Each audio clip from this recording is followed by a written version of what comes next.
What's yet the Torchlight Jumedie Ewo Nits 100.9.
What's yet the Torchlight Jumedie Ewo Nits 100.9. The best station in the capital.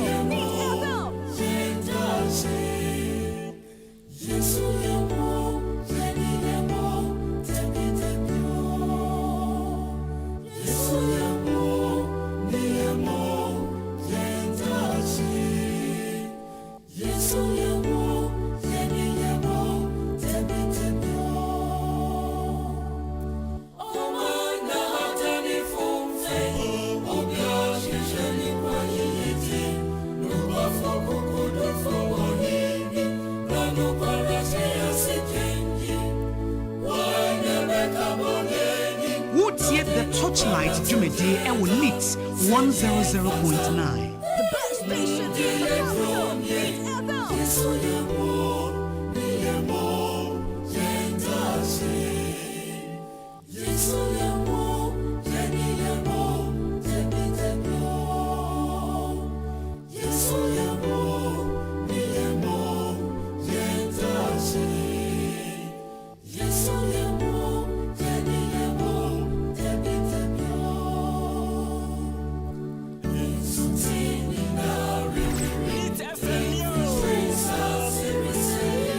What's yet the Torchlight Jumedie Ewo Nits 100.9.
Sorry,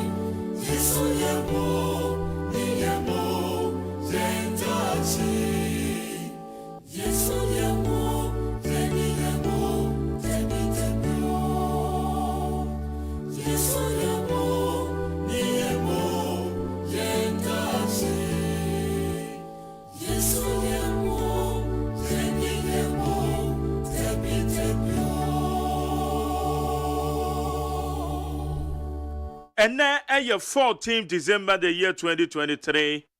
Now, you're the trading upon your coupons, so the next watch and the Jumedia. You're tuning in, say Torchlight, you're the bro, I will need 100.9. Torchlight Jumedia, where you say, I am on your seminar yet, Nasia, ye. And now, you're Jumedia, no. Your name penny for Kuku Damayato and South from mobile bidding como. Now, Commodia no mono, I didn't share no BBMono. Baby at the buffer 0503721744. 0503721744. Yede bra we benadane ya wade bia bra yede kasebono abra wadwie. Medin de Jerry OSEI AGYEMANG. Medi aseda be ma ike champion gina mechi. Produce water mechi. Pius Bedu Bansen Naomi Obene wa Abdullahi Dasmani. Womo enso ebo mechi do ma yede dwumadie. Yede bra me channel manager no eye Kwesi Aboaje the darling boy. Na Dr. Faradexen na ono no ye executive producer fully supported by me general manager Kennedy Asante OSEI. Woman de Bobby Chido, my Edumedi, ye de Ebro, I would need 100.9. Amanya and purely, and a yet in a high ye. Na and number one a ye Zongo Communicators Association for and penny for a woman chain, Ewaha. Ye babedin common said ya and Roma co. Amanya seminimo said ya nominee titru a ye MPP mo Dr. Mahmoud Baumia, a Zongo Communicators Association in Elboni Chido, saying and I Roma echo ho. Many womu jia, many eye Action People's Party, APP. Who besides APP ni edi ayamanyoku ewa Ghana ha. Na ne founder any leader oda amanyoku na no ye friend no eye Kenneth Nana Kwame Asamoah. Eno ofia ono so ye ne ba bidin komo. Say ye wo eye 1 year on, 1 year kra de atwam na ocho kra te avrim. So far, preparation said the man APP and it's Electoral Commission in Shishaya, one more year. And then Electoral Commission Interparty Advisory Committee, any other stakeholders, Christian Peace Council, Jumedi or Tons are the Fro Womoa, Omukoshi and some Electoral Commission. I didn't send video to you until you know. You have didn't come on here, the thoughts of a APP. Said ya, when we say a platform on your beam. Na biye timi anya ne chefa ediwom na yetimi ediedi enkomo uko Facebook live ye neat 100.9 FM neat 100.9 FM Imam Mohammed Salisu Suleiman oye chairman edema eye Zongo Communicators Association. Imam mama kwaba meje so now to say Zongo Communicators Association. Yeah, Zongo Communicators team. A Zongo Communicators team. Yes. Oh, okay. Zongo Communicators team. Yes. That's right.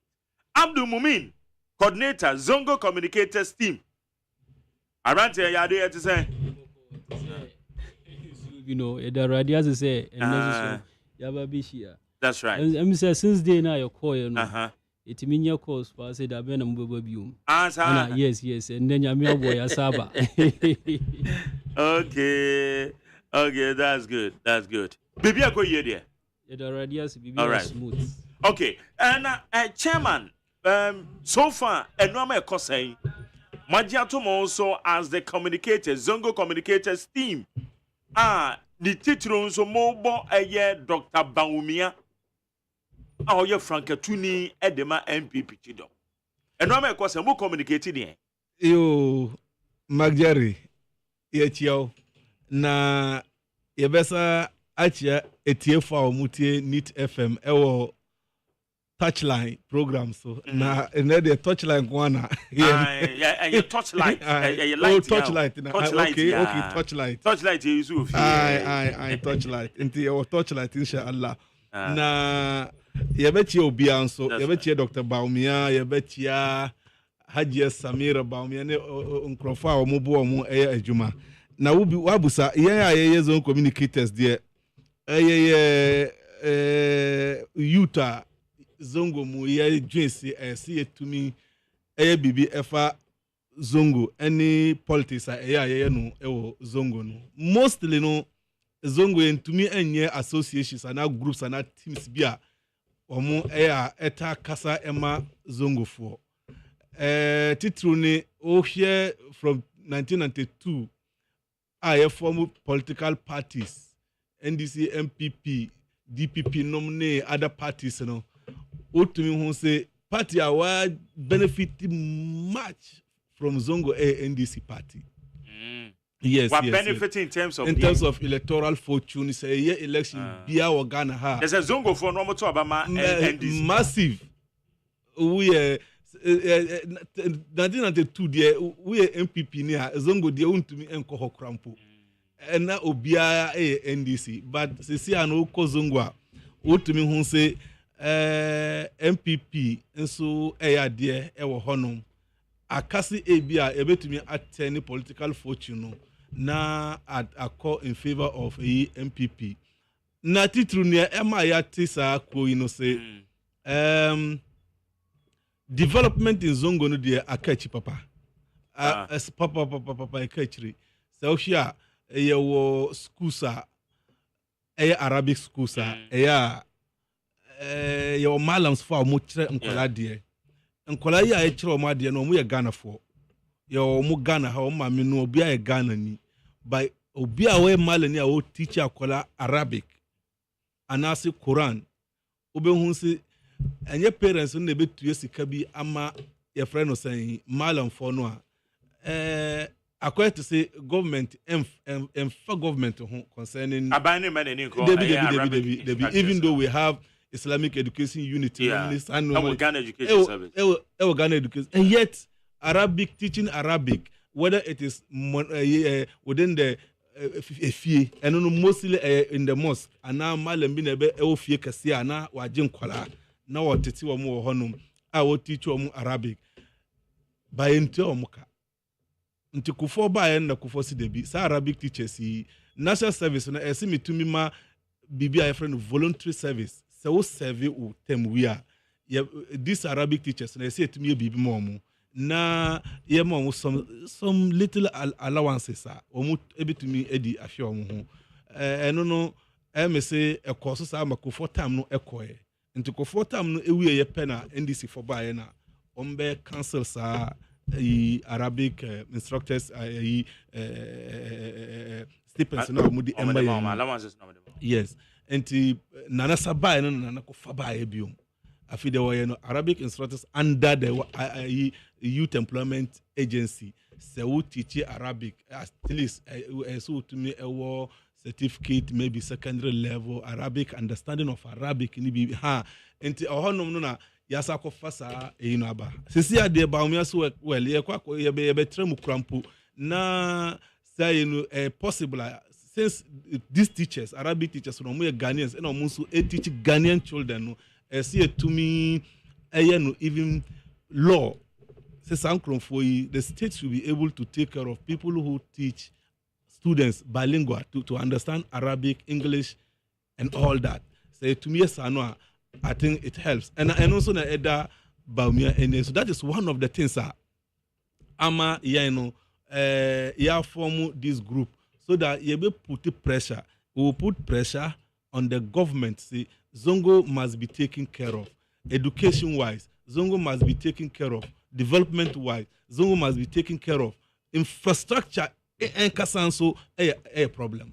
So oko Zongo ye da so practice the same system makaranta ukwa mosque na nkola gumbebre na we etiam na we etiam enti ema teacher no it's a bit cumbersome na koye asama adia ewo eno nyina no ba me de wa promises say no say the executive power mandate no the manual obesi each region Arabic school from let's say kindergarten up to secondary school.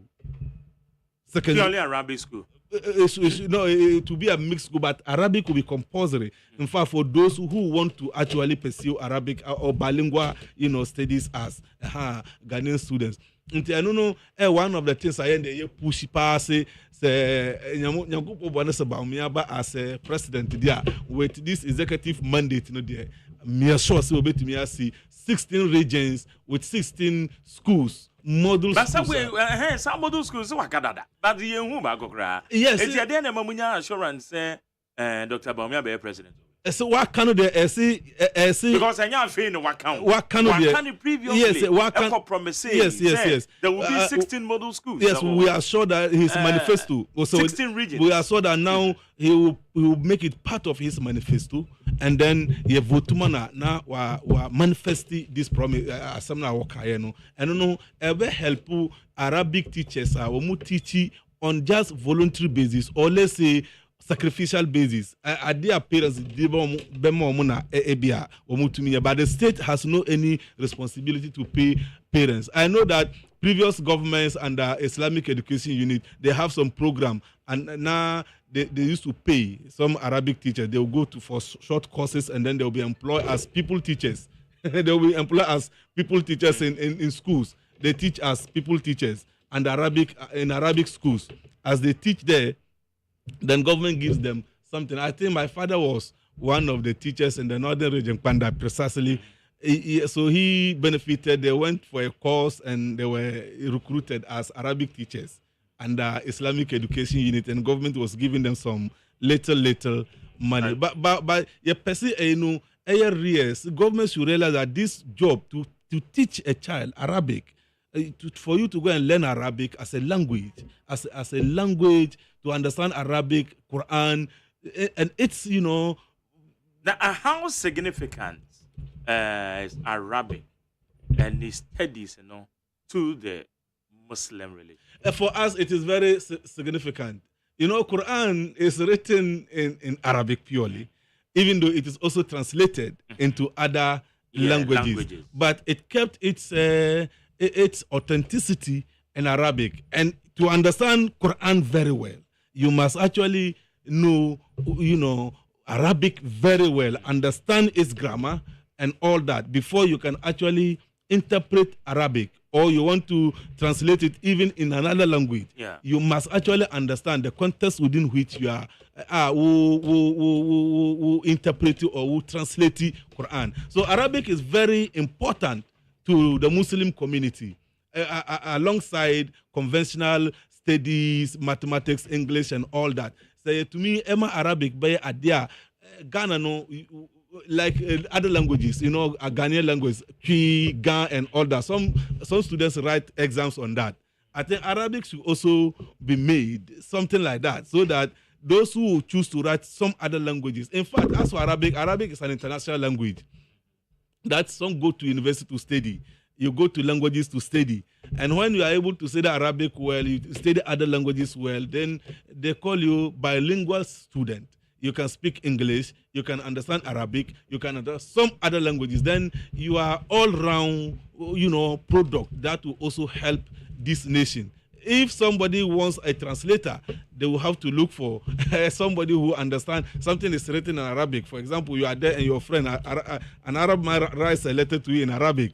You have to look for Imam Muhammad Salis to come and then interpret it, you understand. Or you have to take it to languages in Legon for them to do the interpretation for you. So if students, if nobody was able to learn Arabic properly, how can we get people who will do these interpretations, or to become even professors in the university and be interpreting some certificates in Arabic into in English, and then allowing some students to get admissions and all that. So, Magjari, this is the reason why for us, we formed this association.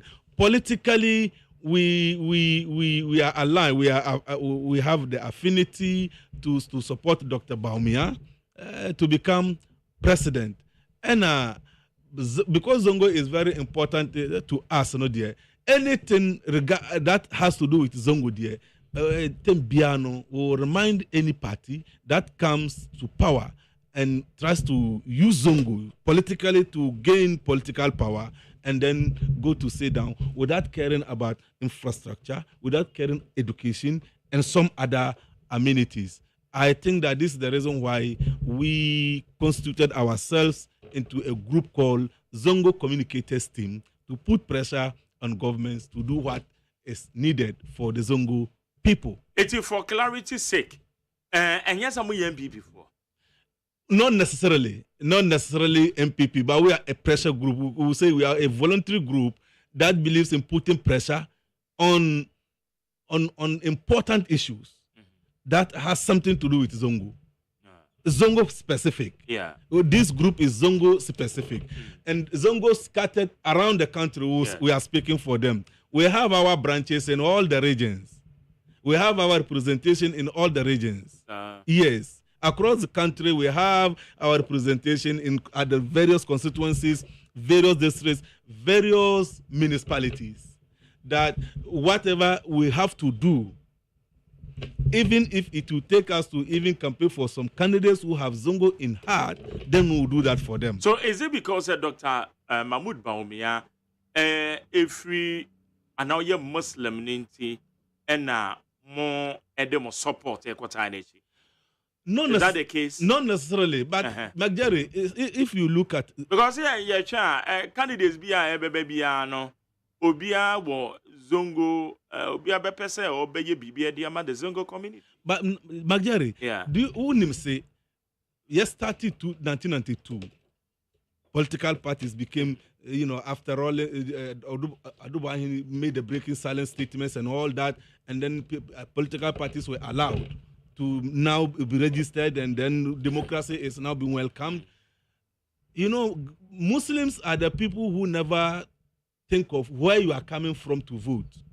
Rawlings wasn't a Muslim, but he was the one who benefited much from Zongo votes.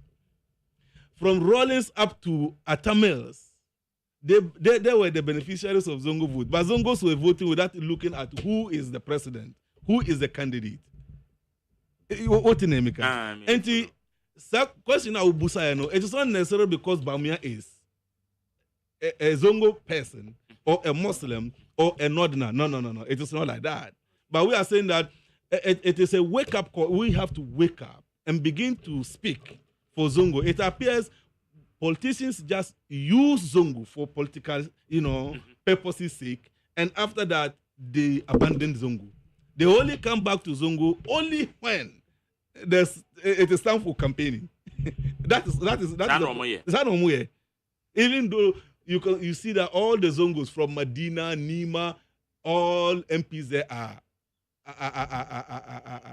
Muslims, but they all belong to NDC. They will be there 8 years, 12 years, 16 years.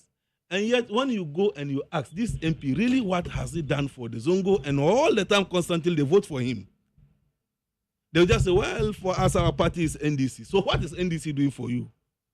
Nothing. You are just voting like that for them.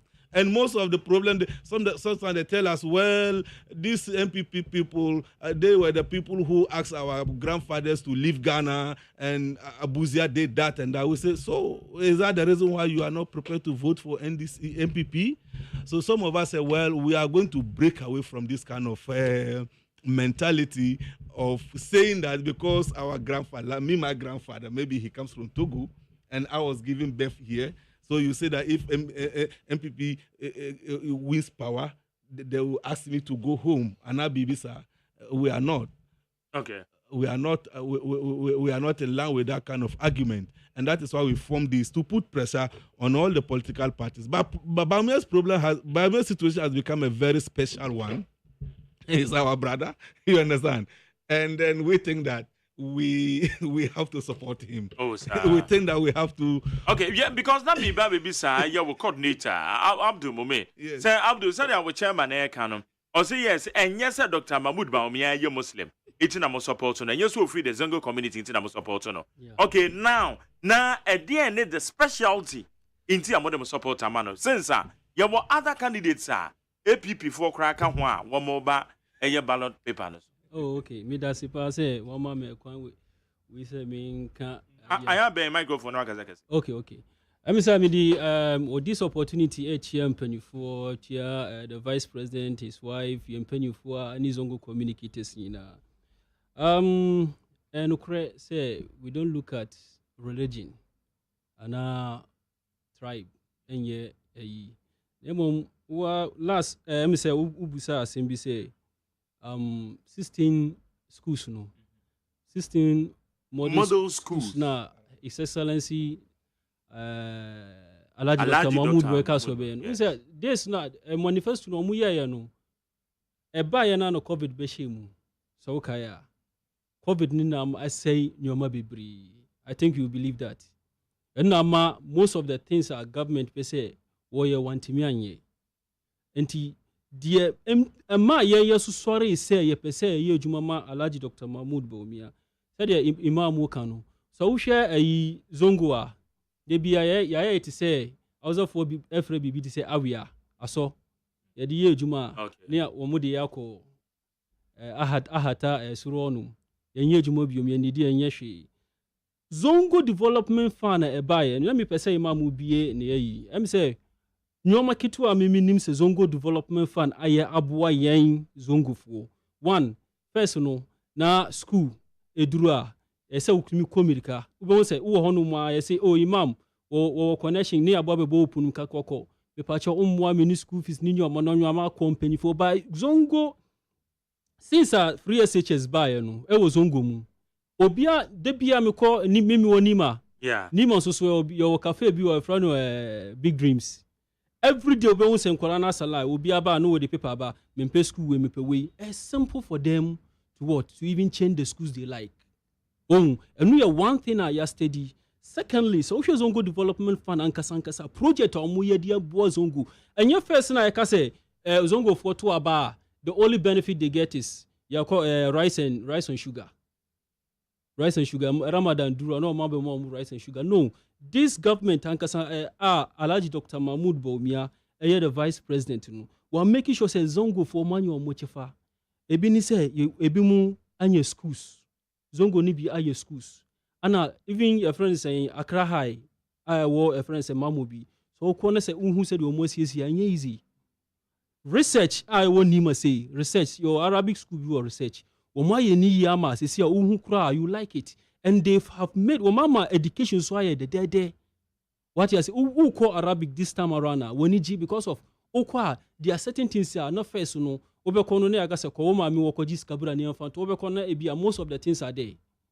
What you say enti wenum nyina ka ho ne ehun se obi wo honum no wadani vice president na yenya ya use yet say aso na yenya enchefa kakra which is say ye piano ekosoro no ma obetimi aya ade a ye panyina ti say your friend is saying astrotef na ye building no say most of Zongo youth no they like football ball nko na omo pe enti who build the astrotef mo no omo bobo anytime bia no wo manage and you can even assure them say nipa no where them say wonya good picture obobo no obetimi anya quality of the what quality of the play no they are international and your first na ya wo Sakura Park nipa wo Sakura Park ko wonya pitch bia aye glass green grass wontimi nya den wontimi perform one and secondly so your friend is saying school bi otuba 2020 2019 e kwakoye Zongo Development Fund e kwakoye sisa school no omuka so mu Zongo Development Fund NC because of so mu bubu a na wo mu ko mu nye biom now last your kohono na mikobusae uko hu school na enye is under Zongo Development Fund.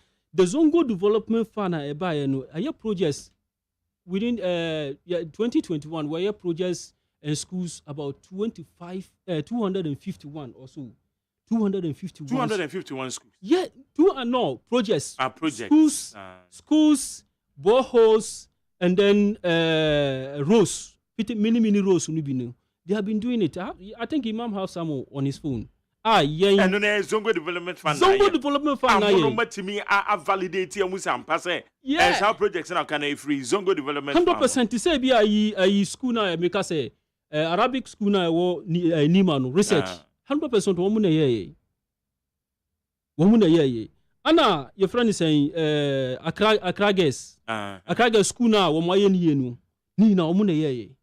And the Zongo Development Fund has a lot to show, but the only problem is to me and sell it outside here.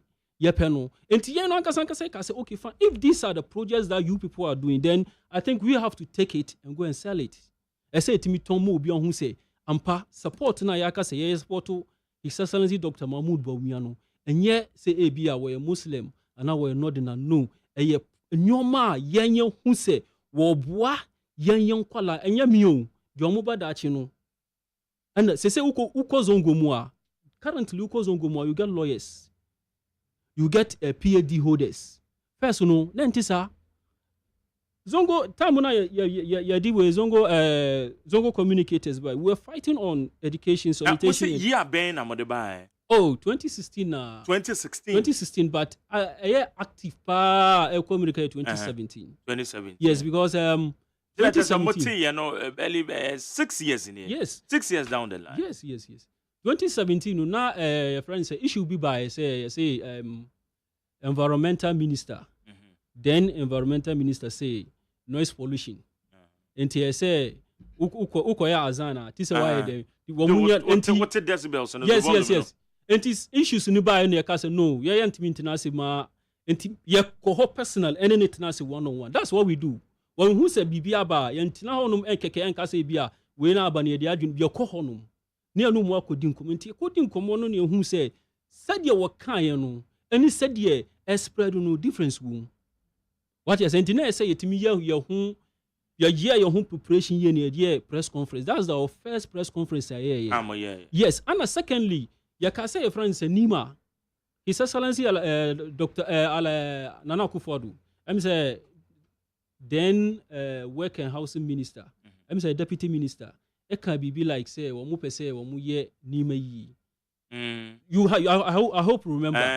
Say Nima crowd say Nima crowd be to say Villaggio no 100%. You see, wo mu sorry ye no mu ye dedi. Wo mu ye dedi pa na because you see all these things we are saying no say me kwai den. Ekoye investigation me to me na ko honum ana me ni PR no kotenasi. Ana wo chirechiri mu say you see it's not by force. Say wo ofie ni aba beka say bia so tu feel ofie ni yen den. Yes, but we will come on agreement and even that one it was on consultation afa no mu ye den wo mututu nyomam. Na ya ka say bia landlord say wo ofie say efie na wo no ya hu say adi asase bebre. Enti so wo pese ya ye ni yima o ebetimi unse mostly zongo for no you will be to say you will be a friend gadu what gadu asi anu ye inheritance yes unse ye for ye papa wu no ja efia e bi amemi dan 4 usu wu dan 3 maybe 4 na ni achichi amamu enti say omu se omu ba be sisa dan na won be make sure say wu dan 4 na wo no wo mu de be ma wo ba mu be si no to say modern distance one be modernizing 100% no movie no more story building be ba ko na mienu no omo no at na honum ayeden e dia ma rent said be government so no it was a very easy ways but because of said amount for the etutu netie share amount for ni no but say na be no so aban na ntimi aye yo the issue is too much noise and too because much because I don't know what attach na kai 100% and make us say you see said your go-to assembly demand zongo for no different enti na yeso ya nanti as zongo communicators ye pese ye kasama zongo for no ye kwaji the right briefing yes and ye buy so a ye ba be kasa we ma ko MPP bunja omo you see so okay all the same there where AGYEMANG but are you not worried saying to me amaso yes we are worried but you see about na ban na kan wantimi anye they you see yes abani person woni force we but womun no nkasa say womun ye ready so mbeti ase people so won ye ready so mbeti ase untimi force no and womun so womun ye ready say ye be transform Nima and the man mo bi ho no Dabi womun ye ready sana ko ba sana mo ka entina memi ko honum ko je the main this thing ebe catch me duru am catch womun so no womun so me Nima na man mo bi for ti o Magere. Woman so woman dan dey isi one. Maybe. Abasana ye pay bi wa gotina na mo de o my fortunate. Maybe and tesa onim si zongo no predominantly NDC for. Enti se wo ko fasa asemi e di bazongo a politics be frame. Politics so nya ba mu pe na asem na say. Na politics from baby a obetena wo. That's the point. That's the point. Enti wo hwe ni mo say a MP no a what is say anaza. What the policy be eba say do your lungu. Cement your lungu. E ka lungu a e kona. Unu si nima kona sa. Enti some policy yembe say abro sensi ho dia. And there you should find a way of cementing all the lungus, your corners, make it neat. And to Konima, some part of it where they were able to do the cementing and do the graveling and all that. And the some also is still there like that. Oh, and the predominantly a NDC stronghold. The NDC for the politics, boom, NPP for the current, NDC for the young penis. And mostly no, if you know, maybe. But honestly speaking, when I'm watching for the first time, I'm saying that this is what it say. is. I didn't know why you can't radio. So say, I'm buying a promising new man before. Yes. Say one by basis, what they are not even up to the standard of village, at least. Basis you are dying, Papa be a one residents. This one maybe I will say they don't want a politics now. Abe frame and a politics a rep. And our moody politics on a say no money. Inti, it's a little amount by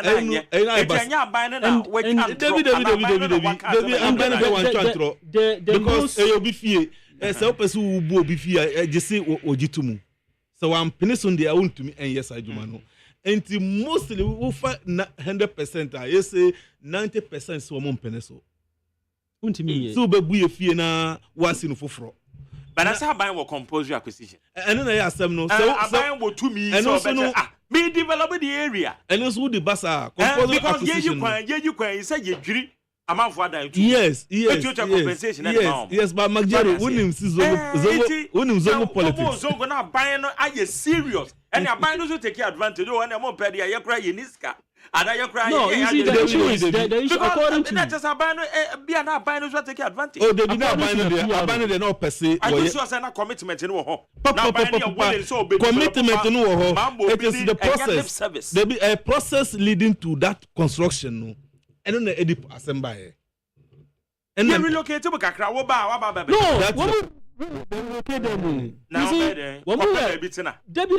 You be in the house. According to the PRO, you will be in the house because Omude Rage, Mr. Rage, Roman Rage, example. You utifio the first place they will do is they will do the building first. You understand? Some no more CPLS. Almost CPLS. No more shall say building it say ABR. Underground obey no matter into a movie and no mama mumako. Your friend is a building nim. Muko story building nim. Then you be in your house. You be in your the same place you are. And is it in politics? You'll be back as well. Yes. And I was saying your friend is saying because of say Nima wamu share land no. Nima mamu be the land is big. But I said the amount for CCC wamu dino. Anama aye waste. Aye waste. Inti no mo plan is because of say so mo yasana a honum befe because you see Nima is the heart. It has been the heart of what? As I said, there may be a Nima. Nima example be Maknaza. Apart from Siminti or Lungu no, Nima I market honum no. Waka say obe ye honum no. We see what the betutu honum. Wamu si ombetu no. Well, you and say one for whole woman this one fast. What is it? Yes. I know the go market to no. Won't you go? And also, and one was money. Oh, no money you buy a shall say, baby, for now, won't say, I'm off for a shall see a call honum. Anna, when you are quite year the Akano. What is by this one? No, now, your children will be an own person Betty as ye. It took us many times to talk to them. They were not willing.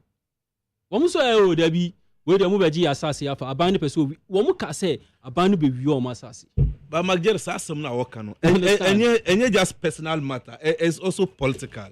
And the political aspect of it na ama sa no ankoni. And the ones who be to Zongo no a stronghold of NDC. A project like that, if they allow MPP to do it now. It means that MPP is actually taking over Zongo away from NDC, and they will not allow that. Whatever they will do to derail the program, they will do it. And that is what has happened. Opinion leaders in here. So we madam kukudam including mo and witty mo kabia mo wom. Etina mono munti mene mo mranti ene mo manfo nkasa. Said the abide person ye no say net here. Maybe near liaison officers. Yes, maybe near Wokano, a wompa. one of the things I am to me education, how to educate the community to understand, say, sub project, I think that they should go back and take it again.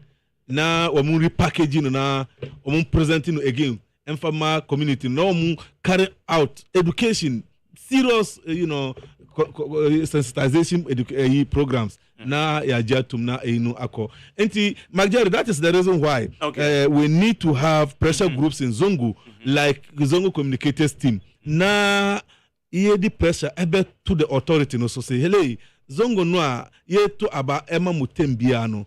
Ye to aba mama muka bibia ese mutumi eye. Na this NDC MPP ten so and also na essay no mo bebre. But I'm sure moving forward in this Baumia Badia will neutralize this situation, inshallah. Dr. Baumia the mo GD on Mupa. Yes, Dr. Baumia the president. Zongo communicators. I think I was making Matthew for say your name Imam Muhammad Salisu Suleimana, chairman of the Zongo communicators team, and Abdul Mumin, or coordinator of the Zongo communicators team, woman yanomo, aiding common woman church and Wama, Elcoso Zongo, the Abbey by why.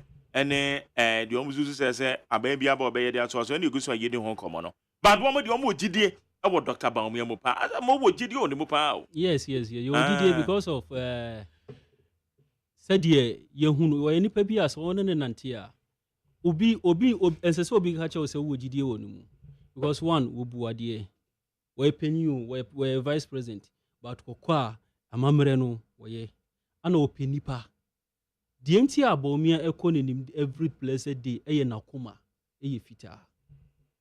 What you say? Nakuma eye fita. Who did not kura one tea?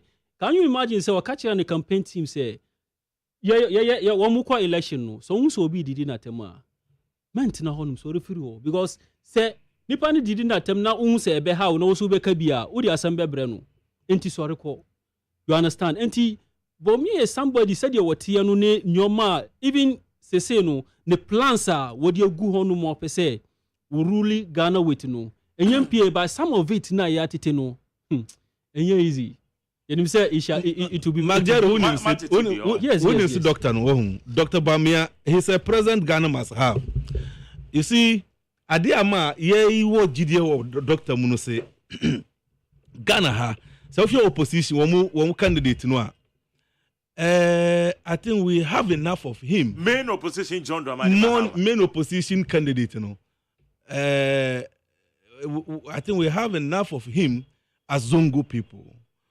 Bibi wo ha friend say you should be gratitude to God. And Nkronfono ayato aba amount several times. Wabe vice president, why president? Yeah. You see, if you are an ingrate, ingratitude is something God himself doesn't want. Say, well, ye bibi mawa when you saw. And the opposition candidate, yes, opposition candidate, want to say, Ghana for dinuka another 4 years. Sana ina akoba. No, all cancel about by Ghana. David, all cancel said the normal no neighbor because they say another than go for the crown. But just say all the sectors of Ghana, sectors in all the sectors of the economic collapse. I think that the opposition candidate, the main opposition candidate, I see how can you say the whole structure of Ghana economy is down? How can you make such a fallacious statement? This fallacy, you can't say that. He won't to me and Kasa.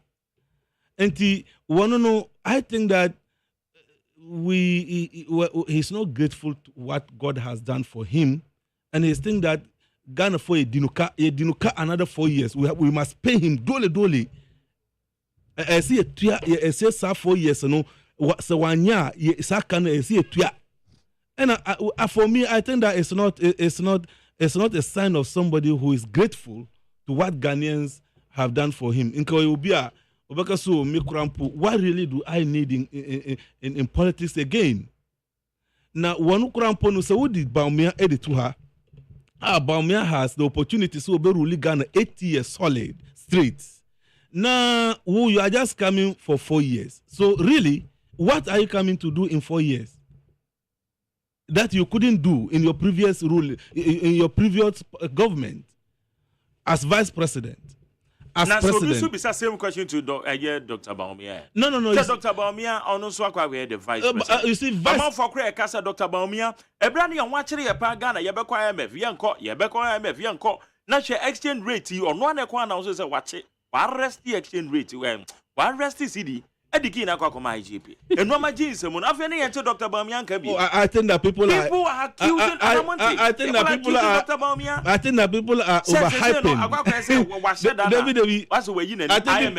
I think people are overhyping this issue of IMF. I think Dr. Baumian, economic messiah. No. I don't know where this issue of economic messiah came from. How?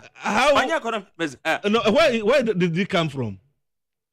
Dr. Baumia himself who told you he's an economic messiah. So somebody who your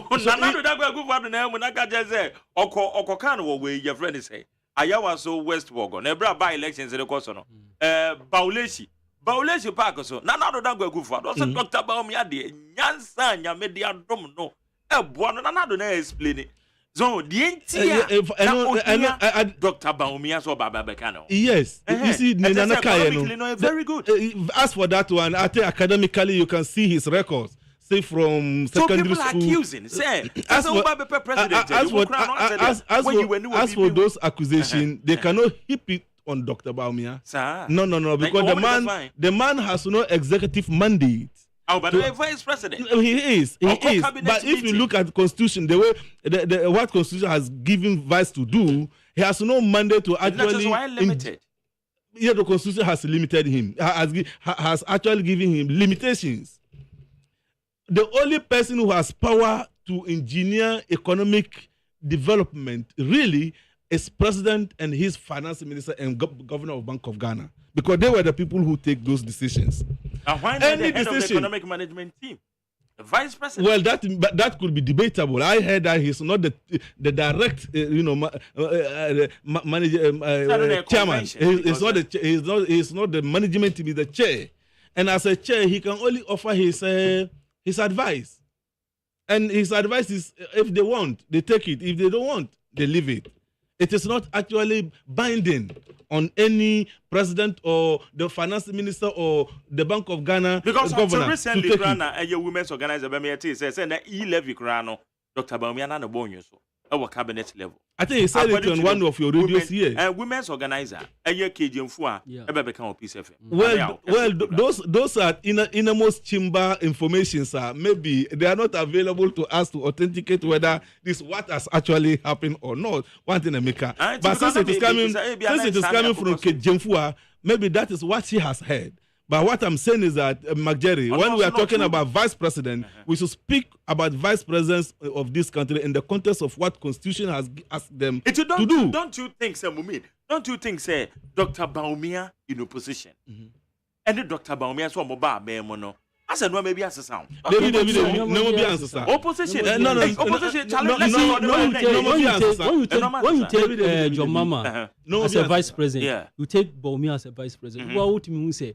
The young team compare one and your president too. Young fan say, Baumia vice president, not your mama kura president. When you bring them together, you can see that difference be room. Difference be room. Ebini say, if Baumia is doing, you can see that is doing. Ebini say a friend is saying, drop sir, you're too. No, I call baby ne the moja komobino. Your mama by your mama. The only thing one way who say why ya dear pa ya doom so. McJerry, doom so and why ya dear pa. McJerry, Meti has a siano. Semilat say frame was the public your friend saying power purchasing agreements. Also say mama be grab buy you grab say was an XX. But Sabrina or yes normally to solve the doom so. It is a work as a doom so no more the channel ko na just to so one year. Yeah, but some plans here you see you doom back cry so me say Nancy and say back okay can be a year and say near the zoom yeah you see Yeah, buy no. So they retrofitted some of these PPAs and they changed them, they configured them, and they made them. You can use gas, you can use oil, and Bawumia, and that is what Bawumia has been telling Ghanaians, that the issue of Dumsono is not about power in excess or a shortage. They be. How do you power the machines? There's always kind of some machines. That is why even with this economic situation, no light goes off in Ghana. There's no doom so. Because the government has made sure, say, you best supply. But I said the woman and the normal. And the normal with electricity supply. We need a young Canadian dumpa, baby of you.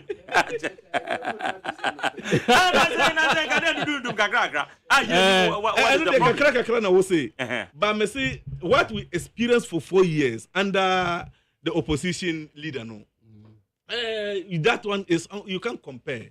You want me to compare with what is happening today.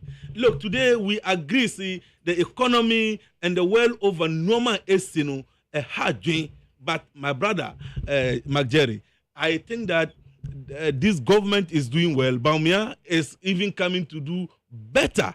And we are saying that Ghanaians should vote. They should vote for Dr.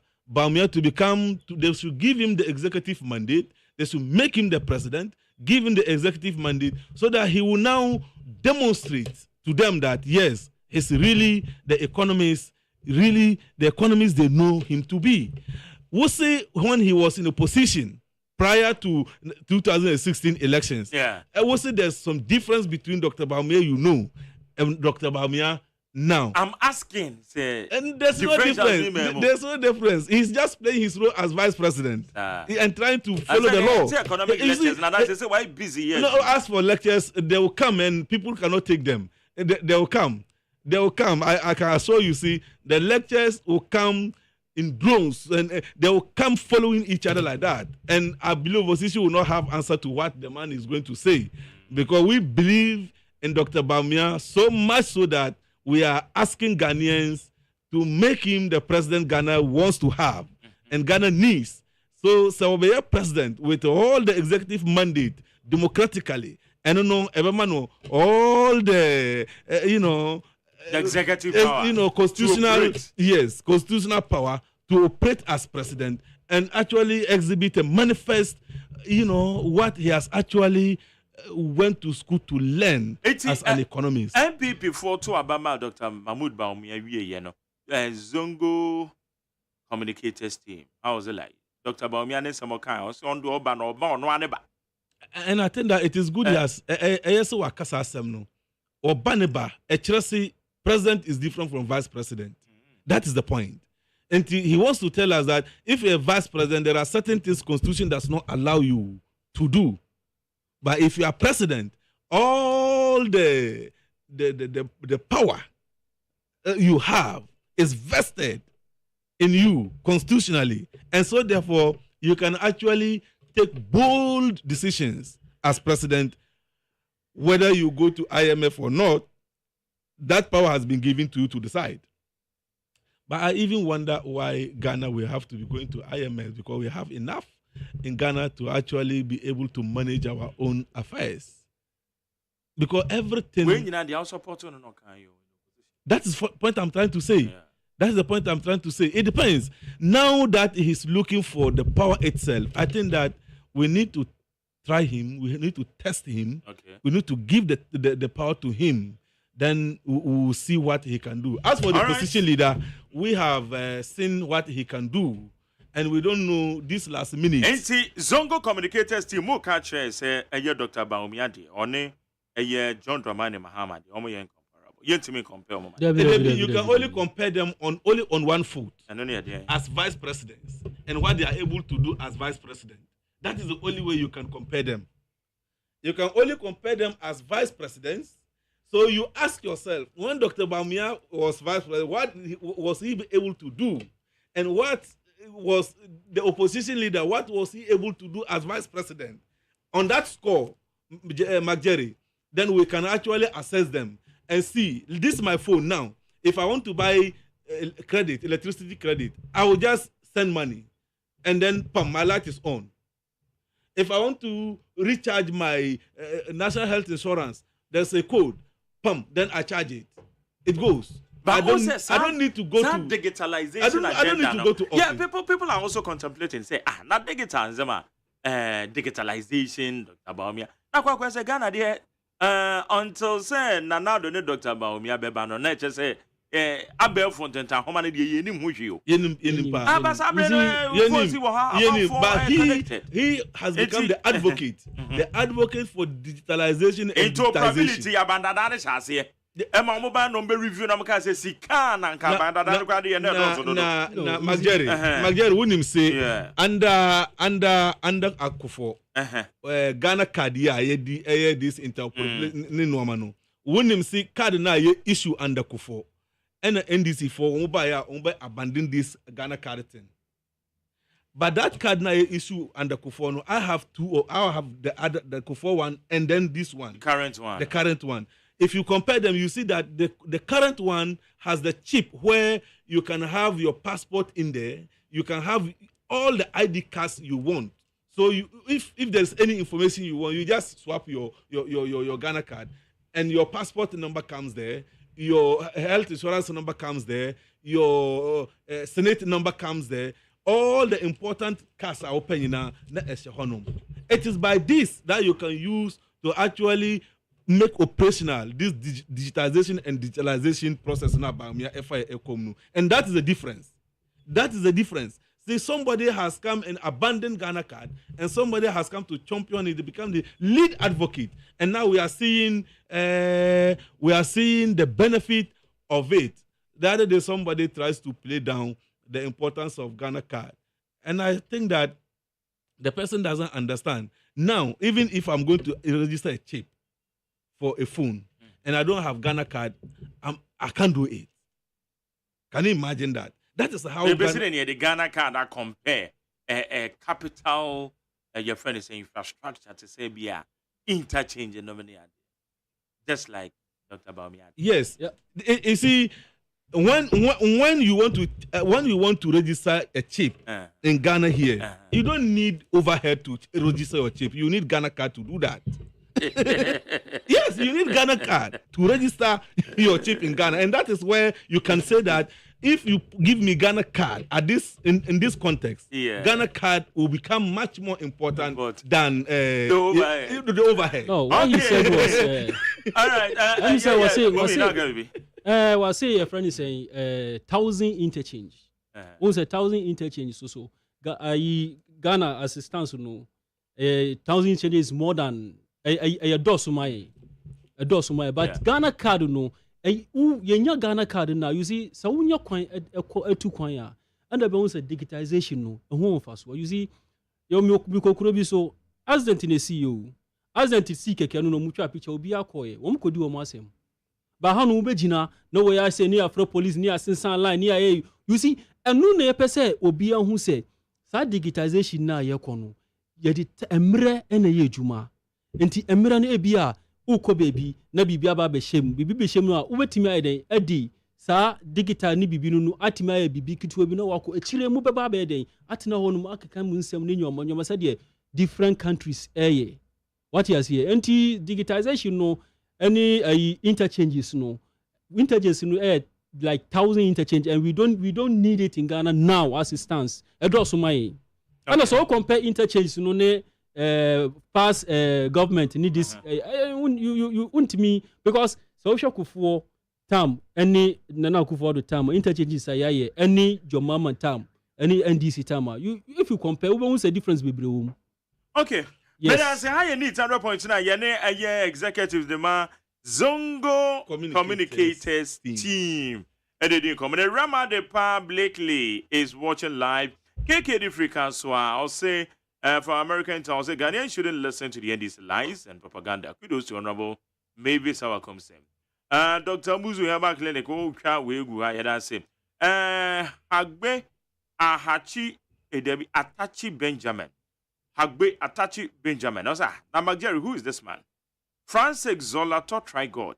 I said Magjerry, where from these Baumia family members They are making me laugh. And when I got to some of your family members, said about Dr. Baumia.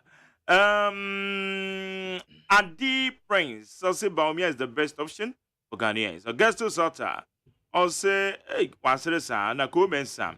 Also, Domeko Bena JD and Masa, because I think top on God, digitalization is better than doom so. Also, and on the Facebook Live. We call Facebook a neat 100.9 FM neat 100.9 FM. We say, good evening, Jerry. Please greet the young men at your studio that they should use the truth in all what they are doing to support Dr. Baumia because they will succeed if what they do is with honesty. Also, they should plead with Dr. Baumia not to choose anybody ahead of Dr. Matthew Opoko Prempe as the vice president, where Mr. Takeoff Estate. And Odiabe. Where you say, good evening, my big boss, Jerry. Can you tell the young people in your studio that Ghanaian electorates will never give the mandate to Dr. Baumia? They should join the NDC and vote for JDM, the nation builder. JDM will beautify the Zongos in Ghana. JDM and the great NDC party win the elections hands down. Jean Baptiste Ekuo from Tema, Newtown. Where's the senior? Well, I'm pleading to voters to vote for Suman Lambaran as assembly member. Okay. Also, assembly member. Where's the Jerry? Do they have a house at Zongo themselves? If yes, why don't they start with their own? To set example. Rather free. Also, moment it is on going to be na any other mama young for Mufi and Shaz and a moment in him. Oh, yeah, yeah, what I'm saying. Hold on, Now that I'm young mom from Monday and Shaz and I say. And shall project and as in Kamumu saying leaders and another say. Oh, yeah. Moms are more a year, mamma being in email. Yeah, Kamumu fee and I'm the assassin. Now, and for pressure, I'm rab. Okay, yeah, when was one more pie, yeah, Momma Shaz. What's a what can I say? What's the name? You're born in Empino or the same? Naza. O pevu baby. Later no mumu say yaman for ko pa na one more two more. Then I was man for more than answer the man for say hey ala dey na eba no. Then I get better. Ya peneso. Ya ka say mimi say me nifi e family house. Enti it's not just a wound. Minti mi family. Me no mo kan ya wo mo say oh. E honum na me ka say me papa ba ko friend no Audu, wakacha me say, me fi wo mu, ye be say Zongo for the money me. But ye be say Zongo mu mpene. E bia na buy no so credibility on affordable housing no. Kwa e bibi o hwe say glemedi esi we. Ye kasa buy ya affordable housing na you. Enye nu nti na bia na omo wo sa adwen. No, because according to the PRO, now the investors were ready to come because they when we try be or rich Roman Ridge. When we try Roman Ridge baby say sha say beti my anti. Now people were fighting say on by them, one baba by them, baba some because of the location. And the politics now they say. Politics now they say. Yes. Okay, Papa Kremo di Fridodo. Also the gentleman in your studio. To understand that, tell them to understand that the fare for pilgrimage arch 6,500 as compared to Nigeria $3,800 Indian dollars is the product of Baumia's love for Muslims when we are paying a difference of 2,700 more to Mecca.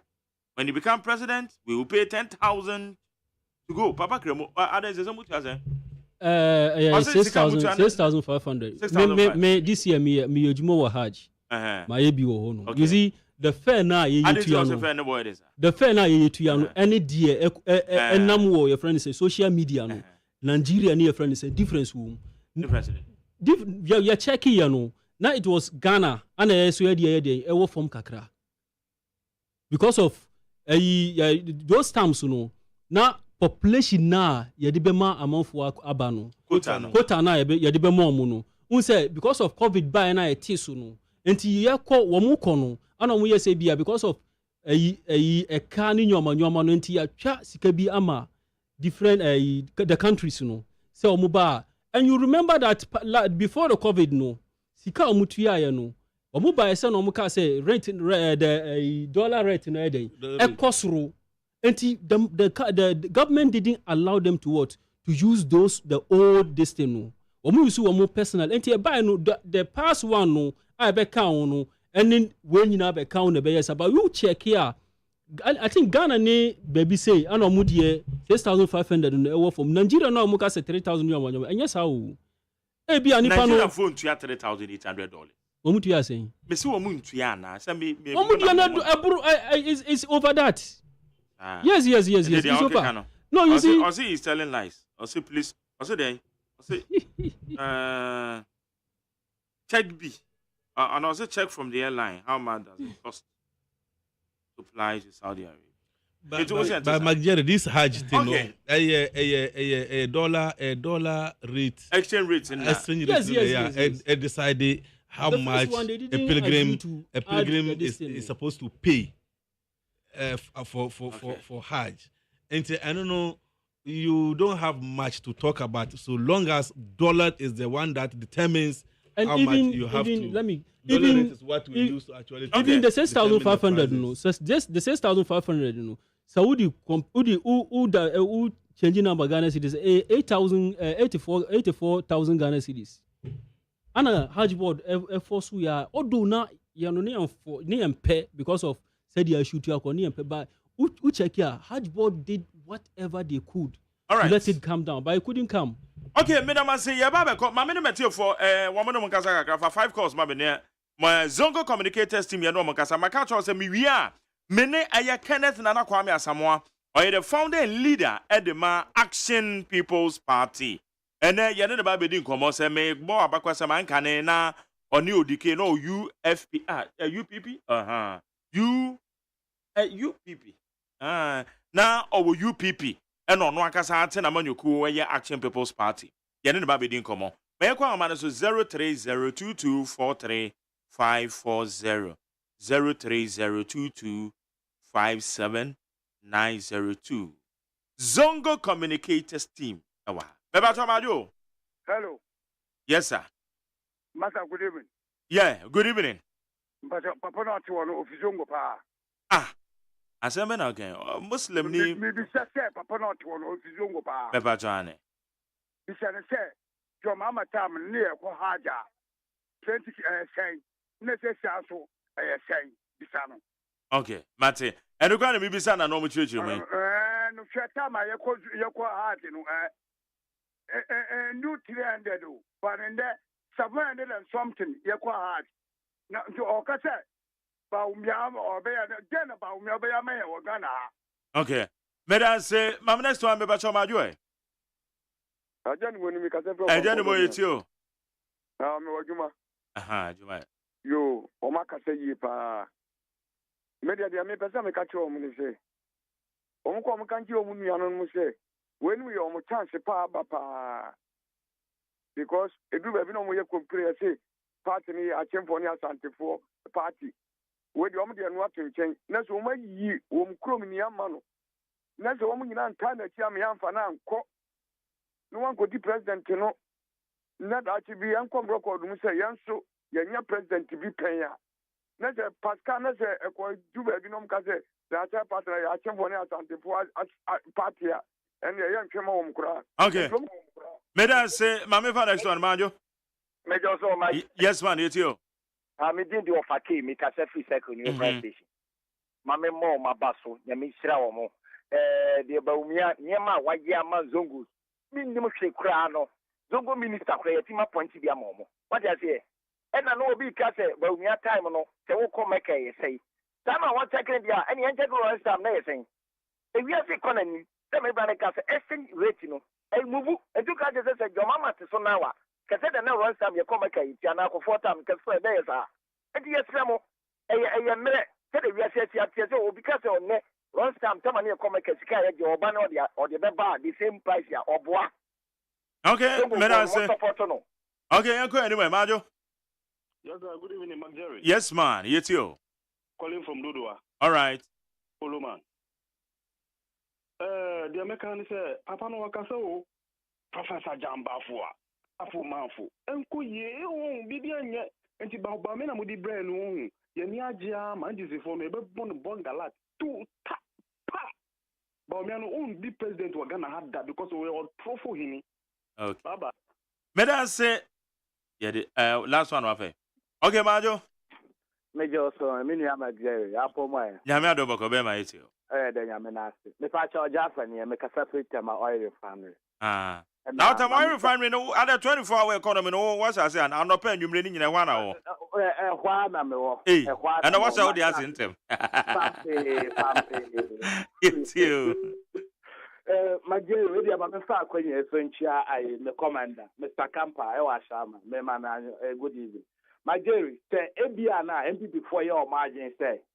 Omode Baumia eba be scam zongo fo na Islam na Baumia nya power omobua Baumia na ankasa animonya ma ekuta na kasa odidi president no wa be westini nyina ma Akufo-Addo agye se bia omode kwa afoforo bi so abanya power enye sa Baumia de menjin te o wa asem bi obeka se be se bi Meka obi anyansa wo otirim a odwie wo man ho dwie mbabu no pa obekwa akogina ballot box mu ahwe Baumia ni ma mia fe o to ama Baumia for there ho wa be $4 4 cedis e dey akọ 15 cedis wa be fa cement one bag akọ so 35 cedis wo dey akọ 100 cedis wa be fa iron rods one ton na 3,000 they say nam 7,000 na nda wo jana ba be share Muslim for achi ozongo say o woni pa bi de ma zongo Madam say Ahani yadi si need 100 na yentim fa frefo ni bio.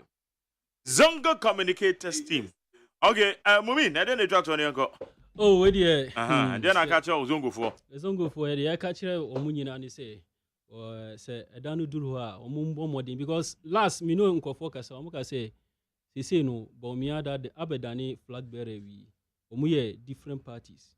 As say no ye eni kwan say catch omu say be campaign catch omu say omunkotu yanu say no yenja no omu ankasa for musika enko ye adwuma ma papa no. That is it. Now no say first the two regions in the MPP the two regions in every election. They say 7 regions.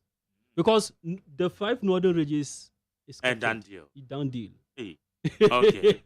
Chairman, it's say Adiana more ye no be na mudi simone so activity lines be na mo. Oh yeah, babe di campaign nimpa Ediama Dr. Baumia. Na we sure since Dr. Baumia be surprise nipa bebre. Obedi president in aside in biom. Na Magjerry is a wosi cement bag from 30 cedis to 100. NDC, are you saying moba tiso about 30 and ebejina 100 no? Ebejina 100 we don't need you people. We will continue with Dr. Baumia. Now I'm maintaining 100 na because there's no any a year mo actually say 30 equal 100 enti moba tino tiso ama aba 30. You don't have that magic wand to reduce the price from 100 to 30 cedis. If you don't have that magic wand, the probability say bia ebesa kurampo akosoro we don't even know how much ever kosoro there but we are very sure.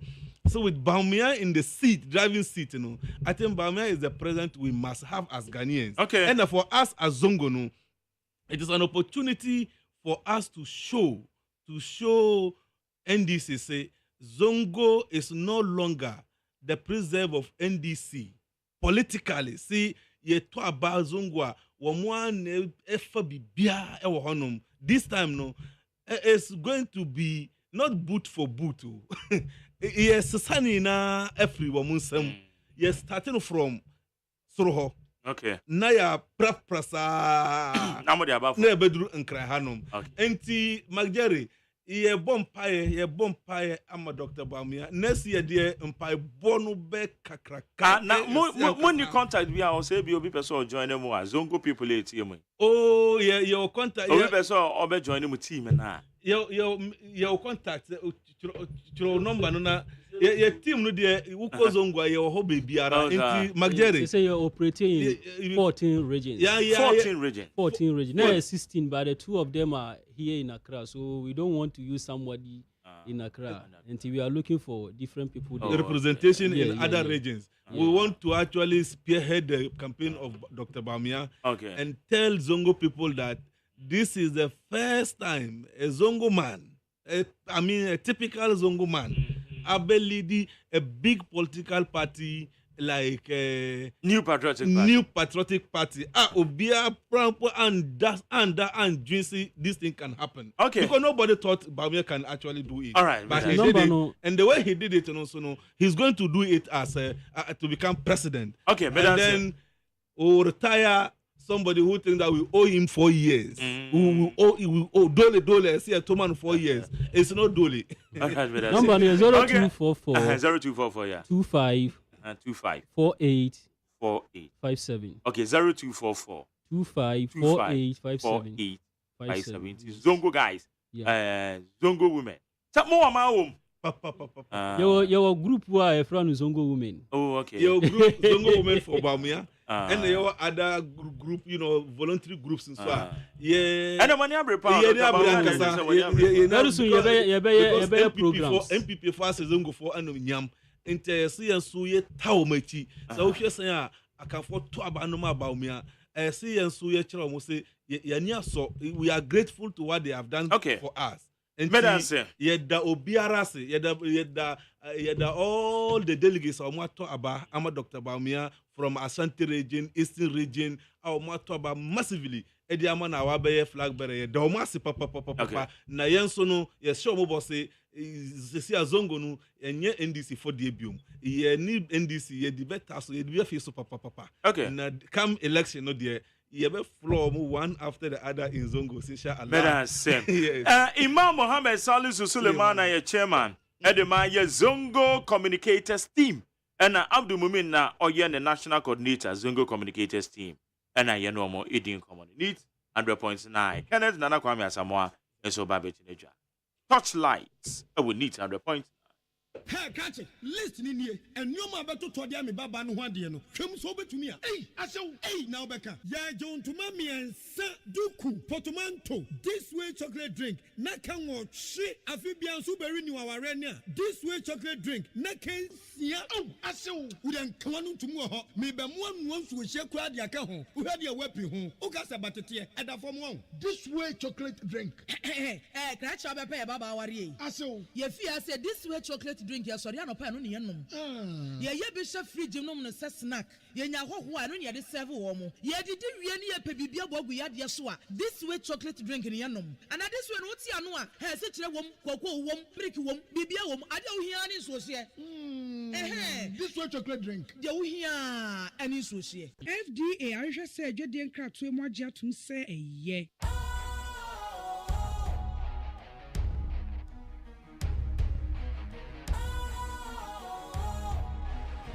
What's cool, fresh and trendy with a new look? Makes you feel real good, that refreshing vibe.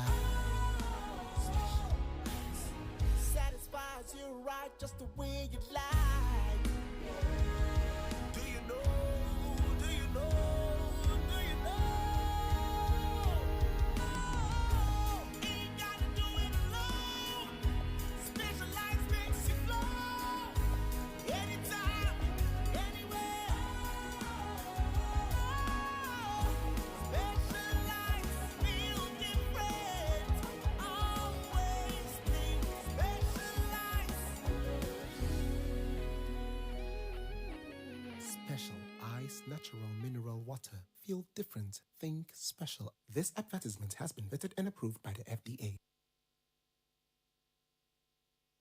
Ya no me bibrime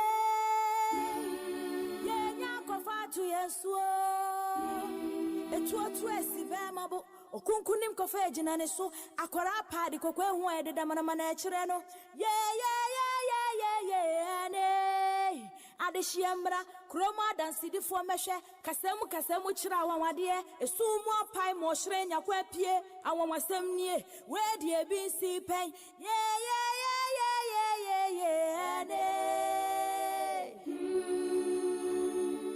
Neat FM, ya mamwa kwaba. Okay. Higher Neat 100.9. Na ye twaso aye Nana Kwame. Enet Nana Kwame Asamoah. Or your leader and founder the ma APP. All People's Party. I'm not to say, you don't catch a papa. I'm not doing Jerry. What do match it? Aja. pɛ baabi kɔtena yɛkɔbu sisa kakra yakɔaba sɛ ne nyinaa yɛ adwuma na abia yes yɛkɔyɛ deɛ nyame adom kakra yɛde nkɔma yɛwɔ ahoɔden deɛ ne yɛde aseda ma nyame that's right okay na APP ɛkɔ sɛ oh majali amenchia wetiefoɔ na amenchia APP all members in Ghana na amenchia executive Sam ne Darling Boy no money omo nyina who are executive across? Oh yeah, I'm executive across the whole Ghana. Now I'm the only one who said the whole Ghana. Apart from NDC and MPP, I am the only political party here. We want 156 district office. There is no political party. 156 district offices. APP. Obiano PPP PNC. Hey, Obiano my brandy. Everything. Ya brandy BBA. And I find there is no political party apart from 156. 2/3 of 265 district. Only the APP political party near OSEI district offices. Functional. Function. Because it's a man for her their operation. Juma party member. Send a letter commission for the whole Ghana district. Accra has said no. Answer Accra has said no. My use the old district. Na ese enka new one here. Nanka was Accra and Kwaya kwa 26 district. But omoma 10. Kumasi na the biggest. Omoma 28. 28 district. 28 district in Kumasi. APP, yes. Sunyani 18. Cape Coast 15. Western North 15. 3 upper region Temale 18. They are working as a functional officer. Function say anything that minimum Upper East 8, Upper West 9. Because the UC are still using the old 10 regional 10 regions. We use 16 no. And almost the 10 regions in the Maya. But we say 10 because it is within Nuntino. I cover the new regions in Nina. It be fine say yes Sunyani on the Sunyana old Bruna Hafo. And omubeche mu a omuche mu 3 Sunyani. And the 3 ni nyina no. I was say wutimi almost about 24 district offices. Honum. It covers both the new ones in Nina. Exception of the regional office. And no, Omuhiani Sunyaipe, Omuhiano, the other new regions. So it will shed the regional offices, they are 10. But the district, they goes about the 275 district in Ghana, no, then you have to test. It is to test and why. And we are the only political party yet me acquire for all these offices. Apart from that, even the electoral commission themselves, they told us, say other smaller party will be any apart from the APP, Asian People's Party. Yes. And Yaguso Juma. Na when say election time Barbie drew. You took one craning and I hoboa and in your my you call out coye campaigns, said ya you bet me amount for Swati party, Ninka. And obviously, you team up by your home as a political party. Yes, we are coming 2024. No, you general then. It is not going to be easy. 2024 more. 2024. All People's Action People's Party. APP. Action People's Party. APP. How much is you saying? Ejumanie. Yedienie. Yeah. Enkosuoni. Ejumanie. Yedienie. Enkosuoni. Ana majale uti wiase uye ejuma udi ye. Emra udi ye so na wo koso. Enti ye simple. APP ejumanie. Yedienie enkosuoni epese obia nya adwuma ye unya adwuma ya ubedi ye udi ya wabrabo bekoso said ye be ya ene mrante ne mabawa ye ne nambasa basa ne adwuma ni hoyi. We are here to create a job yen yadua esi yetirim eno no kwan ben so de na ode group no so ka kire Ghana mu create jobs sesen APP ya fa 3 areas ya ye bedia de wo Ghana. 3 areas no and you be work towards to. Okay.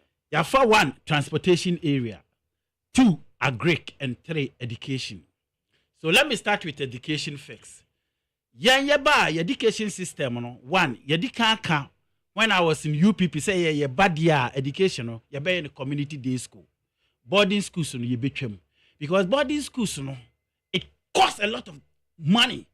ana emrofo no kura yesua wo mu no say yesua wo ma na ntuo no ukwa America ukwa Canada ma government doesn't have boarding schools ni nyina ya community day schools internet just any pen to me fin cry and go school or yeah be so we back school no na private na just say no crowd parents with scar they can afford it because America and Canada no so ka say we call private school term no betua almost about $10,000 to $12,000 so what I say and to woman make community school no easy to understand they say untimi nanti almost about 5 kilometers ya unhunu community day school and to mo nyina no obia achimota. The only thing we need to do is we have to set a standard. A standard I was here setting is I was a school sunina the quality of achimota, the quality of presec, the quality of prempeno ninina the same thing. Said ya beya obi nkasa de na prempe wo say na ye ni bie. Enti wo set that goal sunuma education sector no a obi emfiri sehwi emesin ko school. Remember in education so it take two to tangle. E say awofo ene a teacher for ene timi kabom no motete wo mo ba na maame de ne ba ko oti akra na ne ba ko school obolega sa akola ni ko school se won ko school se na didiem se ne niemam how would you know I was see ye bie sa akonya ne esisi more community day school ne ye community school e ba sa na aba no ho ba hin two there are a lot of things in the education sector we will abolish ye betwetwam and this current state are you woman. Yes. And easy sir. APP Ghana for to Obama. Yes. You bet you easy sir. Nunti and I was say be chrono and nipa o kasa de do. Ye wo nipa ese wo dwene me chrono. This is a contrast. Ye balance ye budget kura je se ye kobobosia. Wo magel wuti we. Ubetimi akọ bank akobobosia abachicha ma obusuafo se omunyini. I don't think okwaje bosia said you be ye adwuma ma mfaso abaso. When you sika kwa kutua bosia nursing training allowance ye betwam teacher training allowance ye betwam all the allowances biana ye tua in education center okay that you make dey say na Ghana for to Obama mo say Ghana for say nursing training allowance oh ye betwam adenti na say denti a metwa nursing training allowance any teacher training allowance mo say ye ba be set education fund say education fund no Obia we high school bia wo enter into college bia you are entitled to seek that fund. It doesn't matter whether you are a private school or whatever. Once you are your admission or any of the college bia no what the admission letter called education fund and all what the education fund they will do ni say almost okay when your school Legon tuition fee per term na say almost say be at 3,000 the education fund will take the 3,000 to go and pay your school fees. Almost your school fees, be a textbook, be a 10,000 Ghana. No matter be a hostel. You try ni na ma na ya ma pocket money ade beto ubutum. Ya ni sanwa. Ebe bia kwanya ma more student akọ school. Minia busa nurse for advance send ye de ma wo. Ala wa send ye de ma wo. 400 and ye de ma wo. Woni mo school fees. Ebi ya 3,000, 3,005. Now when you 3,005 no ankwa ankotua, ebe de watua allowance. And nunti deprive a lot of students by going because abino or hwesika obetimi arezi. Now what the atua nurses for neka. And the same bia at the end of the year nurses for bia be say 1,000 na wose ko school. Because of alawana abade ma wo mo no nansu nti ababetimi aka say enipa 500 penko na 500 na aka no. Ya jawo mo no mo nam no mabrabo high basa but ye be education fund no like the western world untimi nko Canada nka say ya nurses for allowance no go and seek the education fund na kotua school fees utua school fees no a na uko school na uwie na ho start adwuma na ya start it we be 10% from your pay said ye be say nya sika to ama wo su nuan ma mo ba atwabie si anya ne sa na ye be ye free akwa in the form of a student loan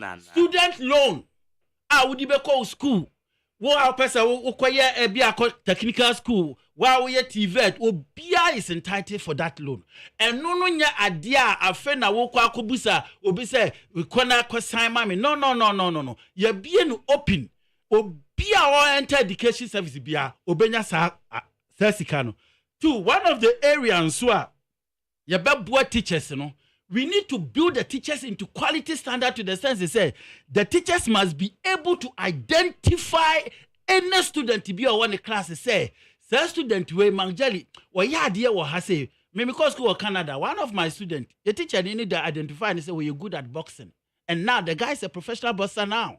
So what I say I was a teacher no they should be able to identify each student baby our born home modern they say kroma here obi won to me how we identify. They don't identify. And when they say me na ma me ba with them person here doctor. Me ba with them person here accountant. That's it. Say akra no wotire. Say woni tire person dey say no. Ya na wo fo aka chinchina. Who say some of the your friends say student here for so wo na mom here subject that they don't want. Yes, and the teachers must be trained well and they must be able to identify any student. And the teacher need to be me a friend now for say obano why idea was science. And to me my dream mono. Your man inquire scientist. I'm not in bano why idea was art. My dream man and the teachers need to me boa for noa. Now for so boa teacher. See ya and me locate all this is near see a corner send ya corny ya my jelly ya bebre 2. Me want to say Ghana has in education sector and apart from not even education sector aban bia or be one so implementation bia omo implementation bia they implemented for the voting age omo betimi ato aba e de ama wo omo enti se bibi ni ye implement ya look at the free SHS right now so we school enkola ketenkete from class 1 to P64 first no ya to ma jejem Basic school. Ya too much JJ. Yes, ya too much JJ.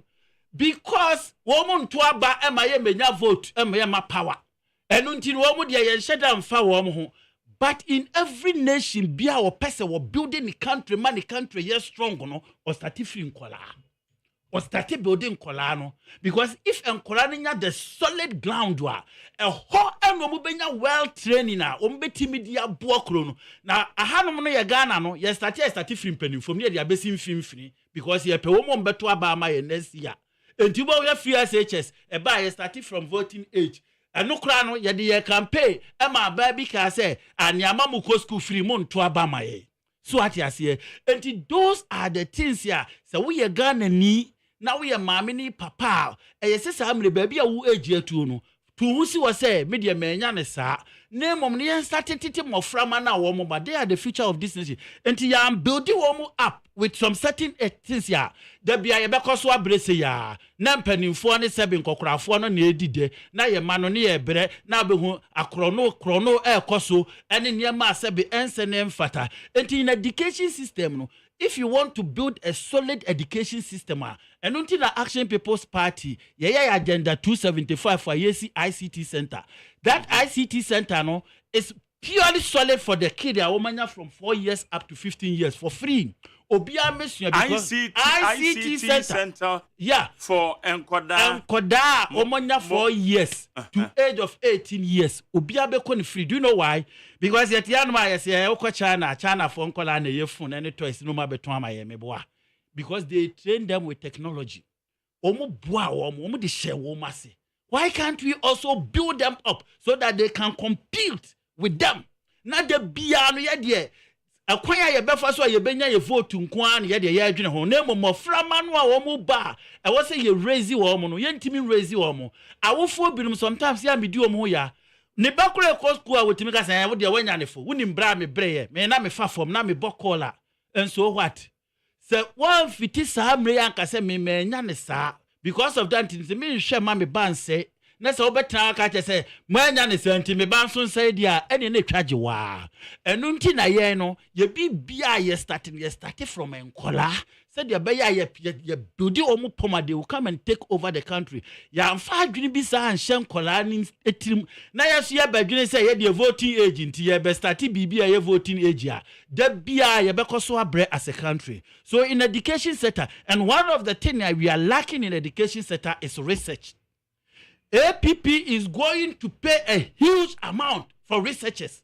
Said ye be ya de bialom betimi ya research e wo kuro mama ye huru kuro no ya nim obroni etimi ya research to for 25 years a draw an agenda and the plan e mu se kuro no 25 years no this is how the kuro ne ko Ghana ye nya sa Woko university all the lectures or research allowances cry and farm womo. And for the country to grow, now but our country no air no, you need to build a strong research team. Pure research in every factor.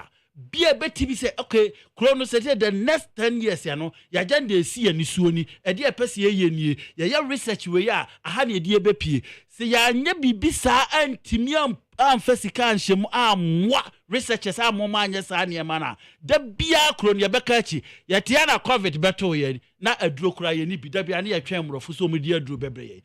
Senia was strong research team wa, omutimi ya research denia and can maybe they would have foreseen this coming. But because of Yanti and enter that area, Nintino, Amasa area not to treasure. So we are going to pull a lot of money into research. Bema Chrono, Ukwa Womo ya Greek research for homotity offices. Womun Timikra and Kwasa said so enquire research and Muse, Ebias Asiwe, would be away or had that this time at this month here and a bear. No, and one is Obiasoria, no take care. No air condition, na moto dinanim, na people, we pay people to talk. We don't pay people to think. And APP, we are going to pay people to think, not people to talk. Ya juba ya pesi ya disi ya nisu ono. Freebies ya chicha adosun. Krobia wodi ya chicha emro na chicha ni yede. Say biansa worker say free ICT for the basic school. Yes. No, free ICT for the basic school no. And only ye personal money in your day, and yet a buying sicker. There is no government here between NDC and money. Say a ye party, see a ma power. Yan ye see case, yes, that is you. Auntie, how can the move see that? Yes, that is APP has started 275. Google it. Agenda 275. Google it. APP Agenda 275. APP building ICT. Yeah, check it. APP Agenda 275. I started big do lentil. By next year, January, June. Yes, the first one we started one career at Chuma. Check it, is there. Your child who almost started a do lentil. And in ya Bermansan, ya barbecue. No. That is one of our focus for Nkolano before we come to the government. Agenda 275 APP. So what I say, until when at the Swadi Huna, because country, no, the entire make a free business, no, achichache na doso. Kura de bia ya chairman on it and no ma brace can ya balance your budget na ya kwaje bosiana na ya de bechiche because of political famunti na ya de pepper wanti ya beche we amamo we can't do that as a nation. Yes.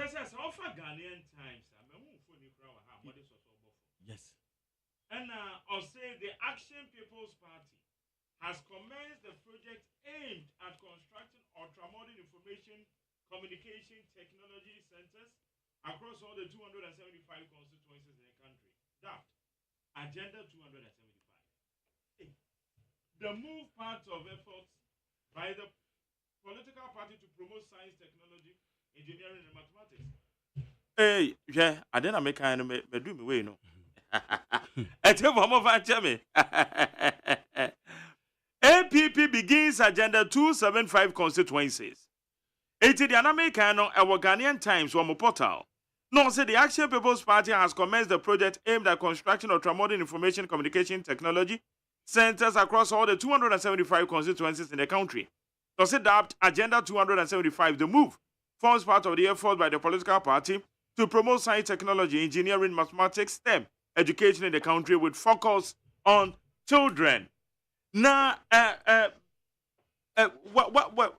when you scout, we can munya here more about business. Oh, I internal funding. We see there are various schools. See there are various schools. When you as we say, your consider school no school be a beba ho. Ya try letter say this is our motive. The school for na my asase. Na you see, ya the modern with library where a 50 capacity.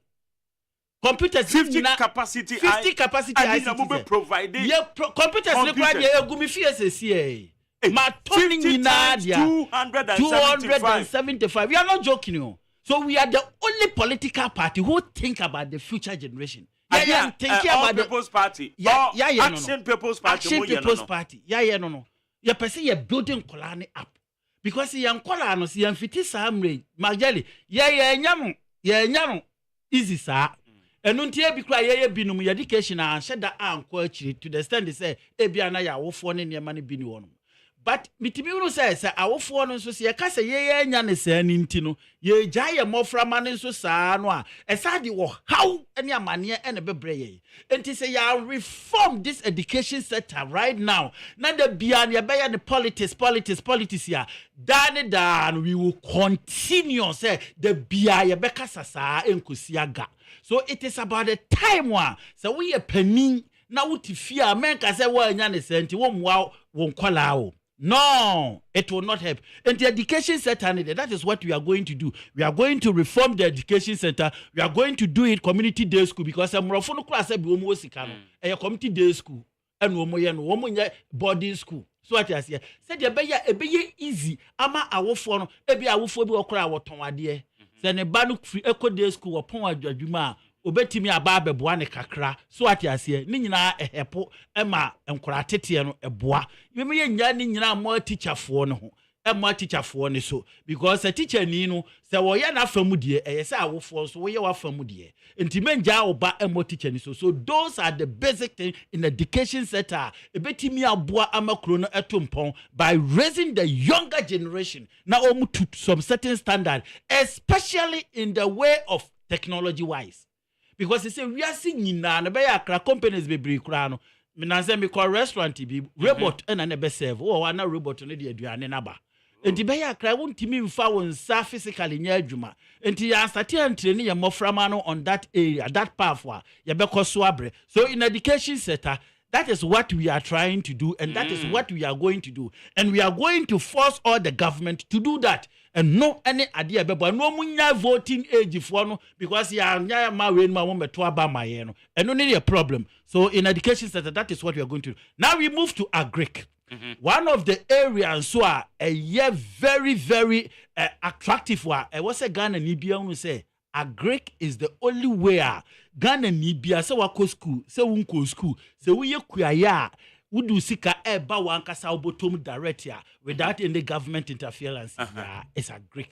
So what we are going to do in a Greek sector is say, me say, yankukoi, poultry farmers, omu huna mane pa because of sabin kuko funa ye krade bakuruma adoso.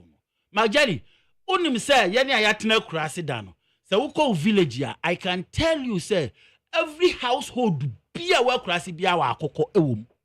Omuya akoko wum enti se ye fiefie kura ye timi ye ankoko nkakra ma ne ba dia na kese se government no edisi na nisu se no poultry farming no can be huge in Ghana ebetimi aboa dia then ya dan yan kwankwaje bosia me na me kwaje sa 3 billion bosia ya na nakufu adokon kwaji ye e ka me and say nyama 600 na me just my 3 billion ya tie me I don't care whether it comes or not 600 million na so omusia de on budget 3 billion me boa.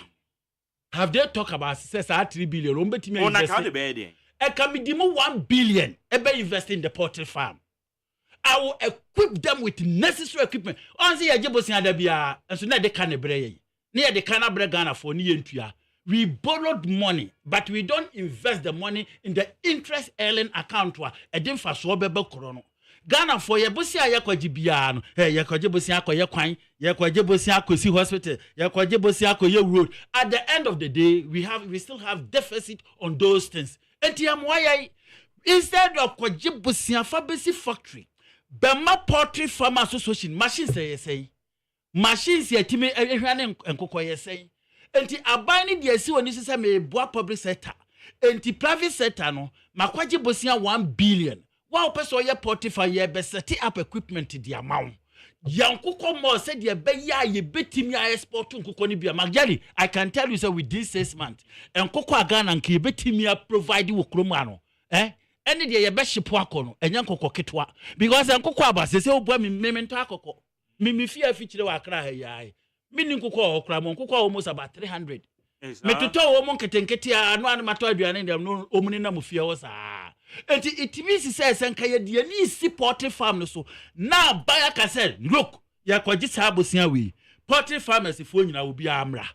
This is the plan. You set up machines. Every region bia wa set up machine companies dey amawo. Magjali enkoko ni kosua anka Ghana ye be provide no.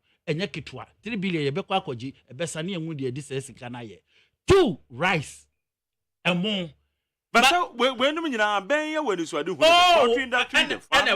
anyway 7 years anyway because womu dia no ye political party talks they don't have plan to it but we have practical and plans to it majali so long grain China for mono ne no eti say ye dia ye dua ne ha ya o machine na so ho keke man ye long grain so what you say how much is that machine why government cannot afford those machine and give to the right like Kwame Nkrumah rice factory CC ye egugu what renovating what on machines ye gum what ma workers ne farmers ni sika mun dofuo what to convert harvest na say say combine harvest ya dey harvest ya mon say it doesn't cost much so what you say we ye betimi ya export of rice dabia onum say I watch one of the documentary onum say China for ya mun ya wa hai o be fa de ko eco packages are the bread back or any long grain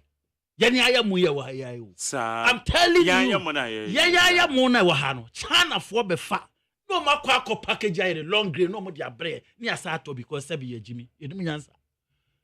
These are some of the things here e wo se abani manani ko me ma ban ya ma maje bosi afan ko ye sa ne ma no ye ko je bosi dia makombe listen and now no meti say obi can say oba I don't know who was it was oba ono de obe me mankora sika obe chiche sika free obe ye edebe free how can you give people's money I don't know Kofi Akpalo bet your unemployment benefit.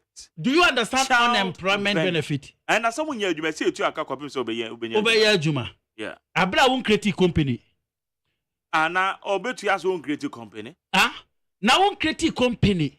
Ema nipa ne koye adwuma ma yante ne tasia. Wo ka che say obetu unemployment benefit. Is that how unemployment benefit costs? Unemployment benefit ni say wo waye adwuma. Na adwuma na lay off. U benefit ya yate ato honom no akopim se ubenya adwuma foforo ne yedi sika na o ma wo that is unemployment benefit enya wo bia wutifia wonya adwuma da wo se ma unemployment what be that we don't do that this is the freebies na make an ebini no se wodi we be hye kroma trimu a ema kroma fo no enya adwuma enye instead of say wo be ka se wo be invest huge in the factory. Now, the more they work, the more the government got taxes. The more we get taxes, the more we can pay unemployment and child benefit. Now, this is yes, that is how it was. Brony or it took American and Canadians almost 200 years before they begin to pay unemployment benefit. And that's almost 30 years no more unemployment benefit. Where are they going to get the money from? I was say, obodi companies. Oma for nya adwuma ye the man for nya adwuma ye no the ma wo tax benefit na wo tie no enu bi na betimi aka say oh bajal ma menyu so Canada as example yeah so where the one matna onim say edu da bi a abani timi tax ya ma ne ye over afi wo ho no mo a obekwa akohwe wo memu na abani disika bi $500 abeshim explanation is say this year ye nya over tax into your chair ye no $500. That is how they do. Now, what to me, Tuana MBT target, one more bro target, no mass Canada. Yes, I didn't because almost about 80% of the people who hear Juma to Omotas. So what I say, Obitimi ya Juma over, at the end of the year will try more to the government. So I say, and the Abani Bekani in our bone, no one meeting target a Brusso, and the Akan was a chromafo, your target a penny a Brusso into Monsanye, no Chichibu Obokomo with 300, depending how much you were making at work near the amount for free. That is unemployment benefit. Unemployment benefit when you be my number to my bro. And that's how when you are going to get our country, and that's how US or when we want to as idea. What I catch it. It's not the citizen. Listen. It's not unemployment benefit. Your friend say social welfare. Na dia sa so wonya she your friend is social welfare. And that comes with consequence. People don't know. When you take that social welfare money, it comes with consequence. And I said they win this kind of so one Christmas. So what you say me. me call Canada CCI, I am entitled and qualified ABA to get that money. ABA monthly send you ABA $500. But $500, there are some incentives be a untimi. And that's how we to me because I ban the show. Untimi show. That is correct. Uko UK for instance, UK Wamutu Ankwada, child benefit. Yes. And what so we are single parenting. And also we declare single parent and I buy the show. But you will not be a win to me yet. Very good. But yeah, now Robaka can be say.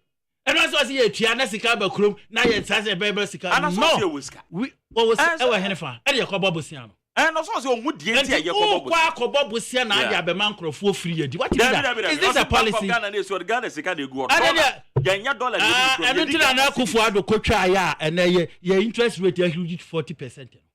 When you say any time will be about printing money, Biano, it brings your economy down. Now, if you say we are no Sabi Jimmy, I don't know the country idea when they say a people the editor. Now the young child be bring no, a young she say a palm rofuni ye, and rofuni it took them almost 250 years before they came around this. And that's almost 30 years about your unemployment benefit. No, create companies, mancrofo jumanye, tiwamu tax, utiwamu tasia, then you can talk, you can think about those things. That is what I begin it. How are you going to pay the money? And look at the monies that they've been taking. Some of them it will take 30 years before we pay 30 years and before we know more. No more. And young Kurana the betcha. What is the benefit? Until you think, are you way different from the white thinking? Because Obroni was really quite chile. Obroni to me tnase plan well. He said, no. Kurono baby a year druno. Yabawe, Udum say, if you go to Canada, you're assassin. Or you're farmer, you're the assassin in Bemau. You're the assassin in Mawa. Yes, I catch it. I will say, a bedroom may be crony be push yabaha. And to the more crony pushy ban, now you push you. The more crony push it towards you, now you push you quite. That is how they are doing it. Until they have planned.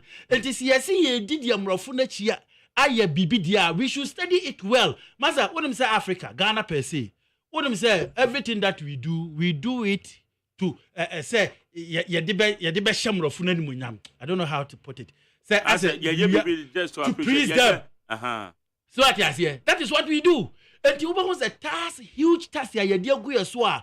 Depravia companies they don't see that you because of Bosion Bako free Bruni wanting was Mumaya Sabosiana, you better increase your tax system, Bruni will increase the tax system, sir. In Canada, we pay 13%. Or 30% it is the more Magdali, one Auko boutique, Aquacotata, DNS at DNA 10 cities here. Wouldn't say definitely you have to add your 13% on 10. And 2 qua now Kuta 1 CD 13 pesos. Until you tell tax no ho, be at here. Until we need to make sure, say, your tax system, no, you better revamp on, you making sure, say, so person will be collecting tax is not huge, and a huge amount to add better taxes in the bank for you. Brony on fair huge, a young kitty. There are some certain small things no to taxes, and you would ya crown. So I say, imagine say Kurumha. Listen, these are some of the things here. Our leaders, they don't think. Obitimi Tamsika, Ebia, $1 million, 1 million Ghana cedi, which is 10 billion. No, they are toka without paying tax. Yantin tax. Unumsa, but say, maybe ya banya, maybe ya cardilla, me ya banya, and can be over Quaco toka be a come the 1% tax better so. I didn't try to say. Ubaka says the second year tax dada. That's an abeka. The taxes you pay at the airport is just allow you to enter my country. It is all the car na ba. Na se wo beton amame Magdalia. Adetna Magdalia ni kwaza uchutu asa. And I said what dey ahoche na to omanfo no. Enya ahoche. Wo dey ahoche na. Adetna bi ahoche to so. Oh, because economically no said the economy na o nipa na say ekotoka. Okay, your duty name no already amaka na bua koso. Because na eba ya won sand 1%. What's the duty no? Because say yenye bibi santi ya di duty ni nyina kogu kaso. Say the American say abani de bekwa adwindwini mu a Onum say, utimi talk $2,000. Ewa abruchiri.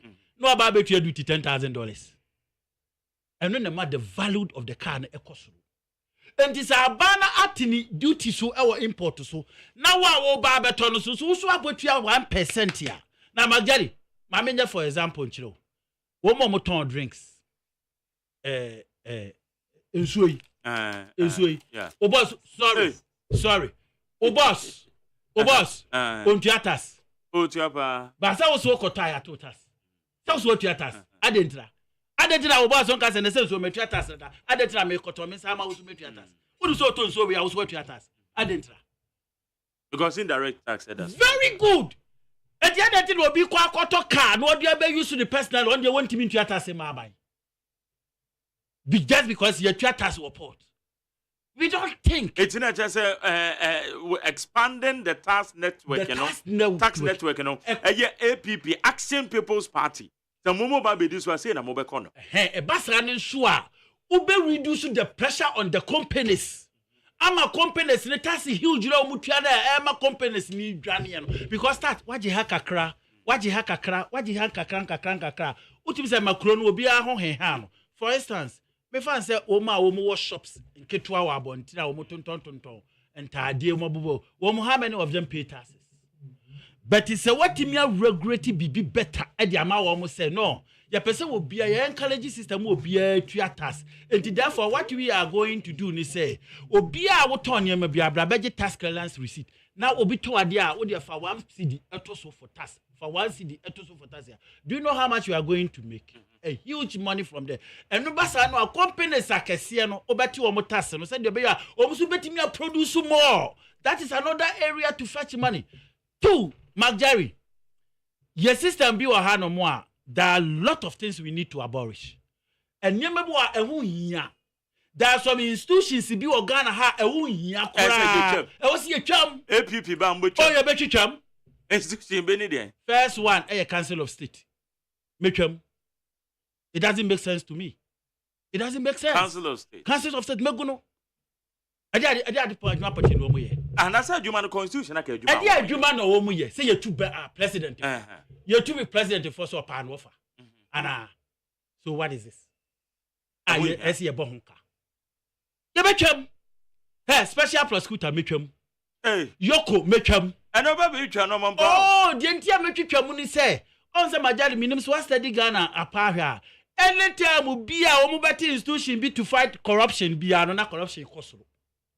What they take never.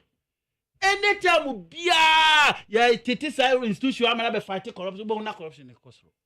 And what we will do ni say me fan say ASP. Ya de be kwa akoka e bia BNI. And it's a BNI investigation a woman conquer prosecute. As they say from NIB. NIB, right?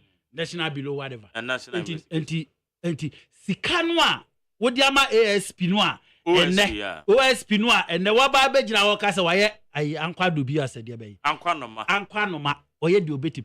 If that money yetimi de share police in CID and ye could kill woman, don't you think they can do this the same job? Can they do? So we need to equip some of the institution, not to create more institution. Because more institution now will create more funny power moka at the same time. And yama ekoso and one ekoso. Yoko, what is their job? Economic crime, meboa. Ediabe economic crime no more fighting. CID omuntimifa CID equipu CID ade no omuntimifa. Even charge. Omudi case omudi asem case if we are some side court. I don't fan court. So what's the benefit? Boss had no. And so you should say one nyina na and nothing that make us those institutions it's not benefit of Ghana. Why all we need is one stronger institution here obetimi fight crime without the interference of the government. That is what we need. It's not opening more that you have and now OSP away and worse one. Your body so over chichi and crofo one watching. And so sika ye twama no officer say sika no yetimi de equipo other BNI and now national below whatever and now police here. Don't you think they can do this job easily without the interference of the government? What crime can they fight?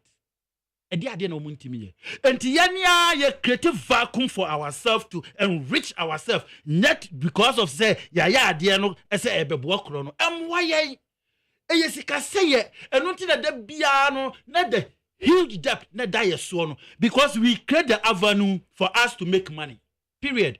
National road safety what you from say road safety, right? No, National Road Safety Authority. What did they do? If you drink, don't drag. If you drive, don't drink. What did they do? That's education. What did they do? Master, there is no better education to equip Ghana police with the necessary equipment and equip the DVLE for necessary equipment that they can track every driver on the road. And when your record is there. What benefit? How kind of simple though? Mean kind of simple because I say it looks simple, but listen. Okay. My APP, my bad, Ghana for to Obama more. Implementation, easy. Easy. I don't think easy. Ada wo disika ko she bibi. Aba ade we matwam a ebe cost me something. It will not cost me nothing. Rather credit disika be breme because wo ma ye twa omo ka that payroll no nyina. Either say some person you investigating journalists, who person you investigating team, Kojoni police CID, Kojoni BNI. Even national security, I don't see the necessary of it. National security. Yes, because your party boys, who party boys no kutagota. We are doing some national security. What security training they have? It doesn't make sense. It doesn't. Here, America FBI, they are under Attorney General, right? But they are autonomy without interference of the government. That is what we need. It's not baby. Do as saying quite. So what I say, and oh yeah, dear. It's a say will be general be specific, no or why specific, and why ya adiana mana dimono. Ya dianam sika dientino, yabaka ko bieni asesa party ma. Ya do ma kwa kugu onom. Adiabechi adiabesa abambi ba was hey, institution we say. No, we don't need that as a nation.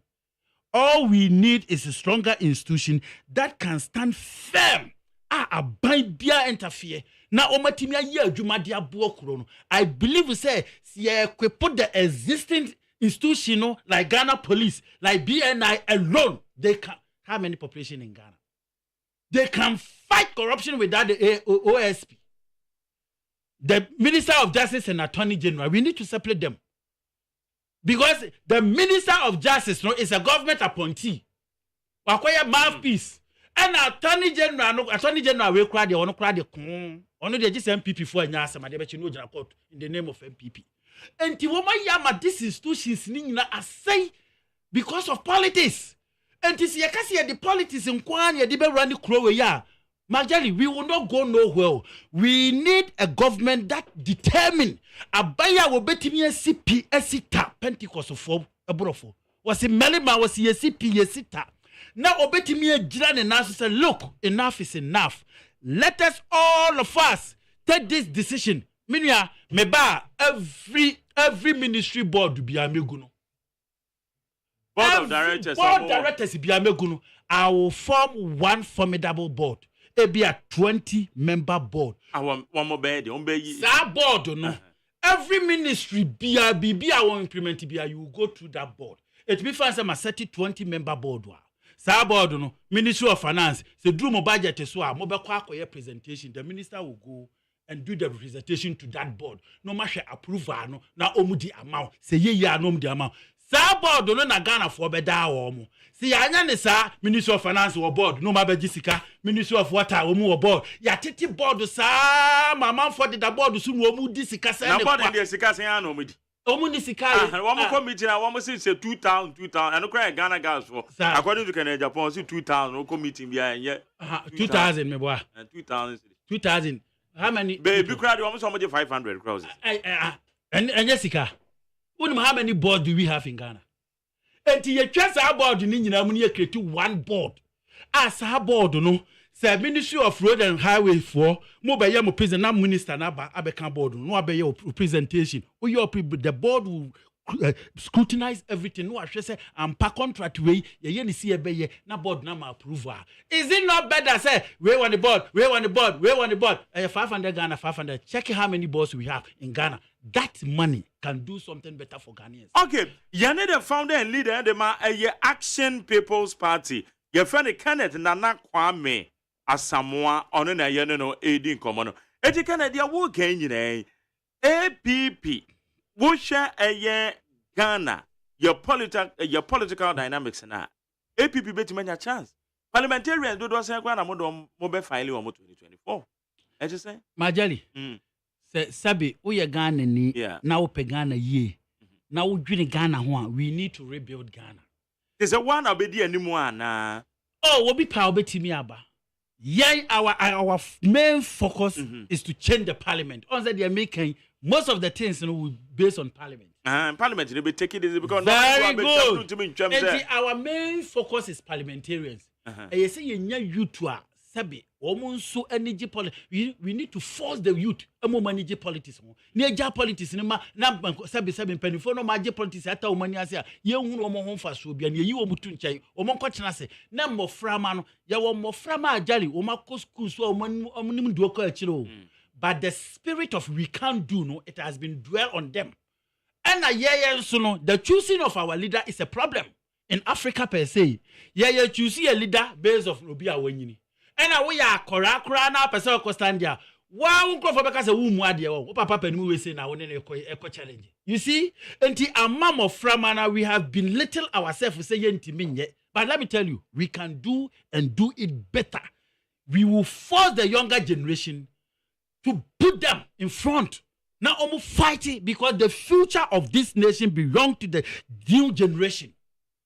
Nana Kufuado, John Dramani Mahama. Hey, would your mama or Mumfiaka or Mimo 30 years? There would be no more. But she can't more brogu amamo frama. Wouldn't say ene, a car your bofu Kwame Nkrumah person yetuya. Why is Kwame Nkrumah? Why is Atames? Why is JJ Rollins? Omunya bebo kegu ye hon womoko. Enti se moframa no ya nyile samre na ya nteki baton no na ya change gia no na ya si da bia ye be depending of our leaders so ya mpanifo so. Listen, nobody should complain. Stop the complaint. The complaint is enough. We have been complaining and complaining and complaining, but these people wouldn't listen. It is about the time to take action. That is why the party name is Action. We are in to push it, and we will push them until they do the do. No, we change the change. And yes, but the reason I'm not forcing the youth is say one go parliament because how is it like mobile file? More rest assured. Say more parliament. 2020 me kwame file my you 5 with my own pocket money. Yes. Me file wo bantima. Me file wo kaswa mienu aguna how kumsi wo. I have a candidate challenging all of them. Me wutu senya is. Me file wo atwema kwa amunya. Nipa 5 and I'm a file ba akwaya MPP for bepa mu ni wo Kumasi airport buokrumu ni mpeswa isu Collins owusu me file obakwa na mdi ni gina honom. I file it for them. I paid it. Yes, but it is an attempt. Said the bear almost any beji say yes, politics I was yes at introduce you na ya ton ya ho de man for see anya ne sa da bia no na da bia ye bedim. Aren't you tired of begging from these old people? You have to push it. Okay, so what is the plan? Say you were barely less than a year. Now you what is the plan? More activity lineup at saying more flag bearer, your running mates, any other political activities, more parliamentarians and more filing the idea. Plan it to say the parliamentarians require the whole 275. APP. Yeah, because I've already told you, say already no. We have 151 districts. And no day you that empty. Imagine say 151 districts. How can't you get a parliamentarian? You been ya and I parliamentarians no not more than 50 years. You foul. No. 50 years and above. Yeah, you foul. Hey, now minor constitution.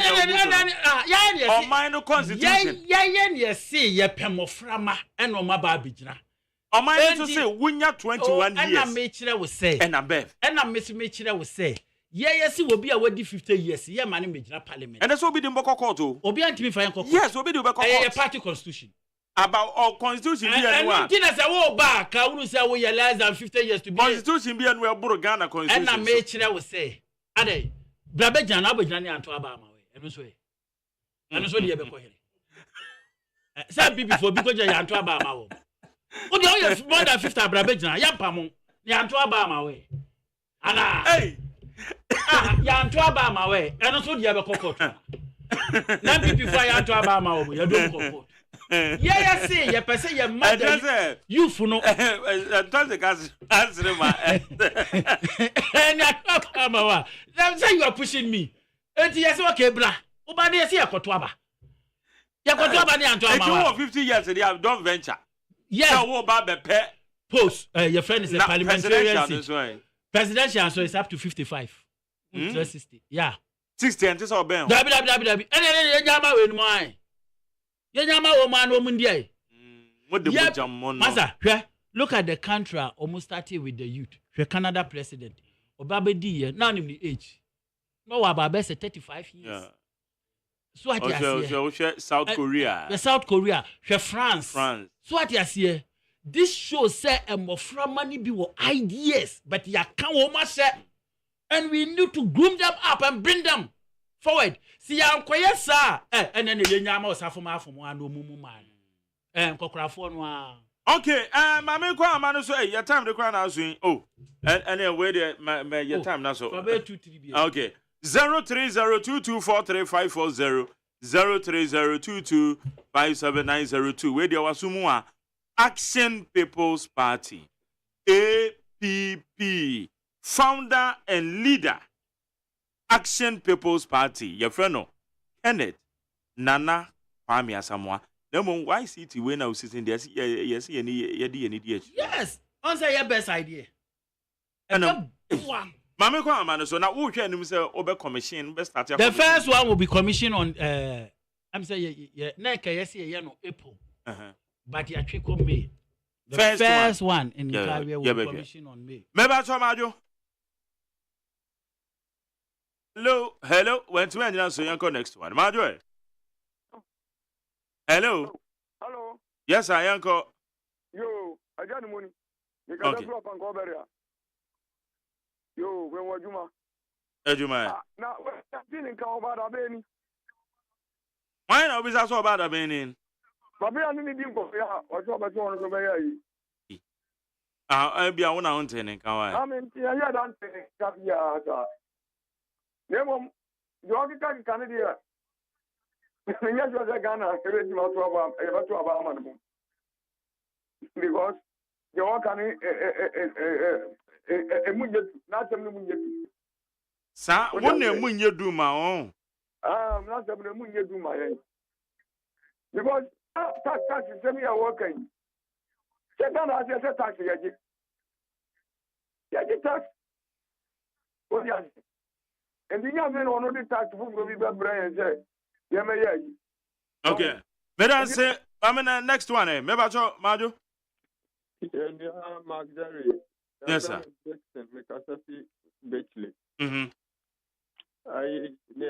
Action Party no attract Kano.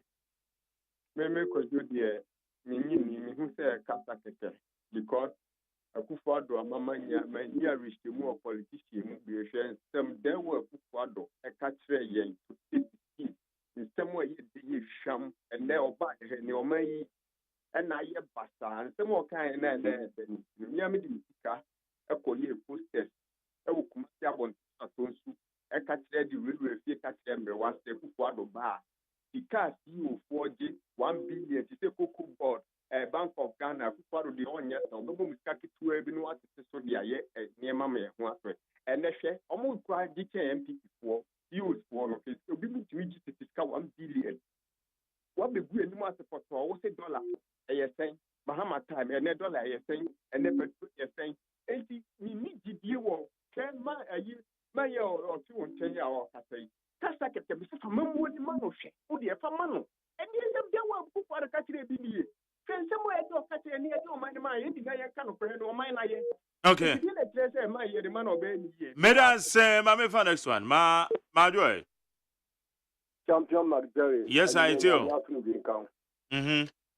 where well near them and Amwakuna and America. My dear, the more Papa now feel studio home, the more a branch and a basso. To me, some more or can be about woman.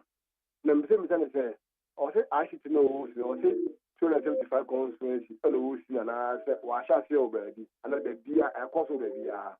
Because you come a year swallow, you will do this air cost for way. And the local so you say, also, I said, what could be you are not? Because some more can be the kind of talk is cheap. Because what they're gonna follow, it's much more and you can't be not to get into or the car will say about base your base back then. Oh, the amount of money, old to me, yeah. Okay. Uncle Pre-Amp to be near, sir. No, from political career. Better say my last one, Majo. Yeah, Marjorie. Yes, I eat you. Kwame Adombo Atinim, Cafe Adenta. Okay. Yanko Ponchel, one of producers, and a Papana Otto studio. No. It's a mark. Young say, who say, I can't pay a fear a good way. Sorry. About year or two, in penny for saying or my journal at sea. Sanka almost me dream, papaya dream, why she a good year. And coffee said, oh, my mumbo na, Nanado a mumbo will be a better can say.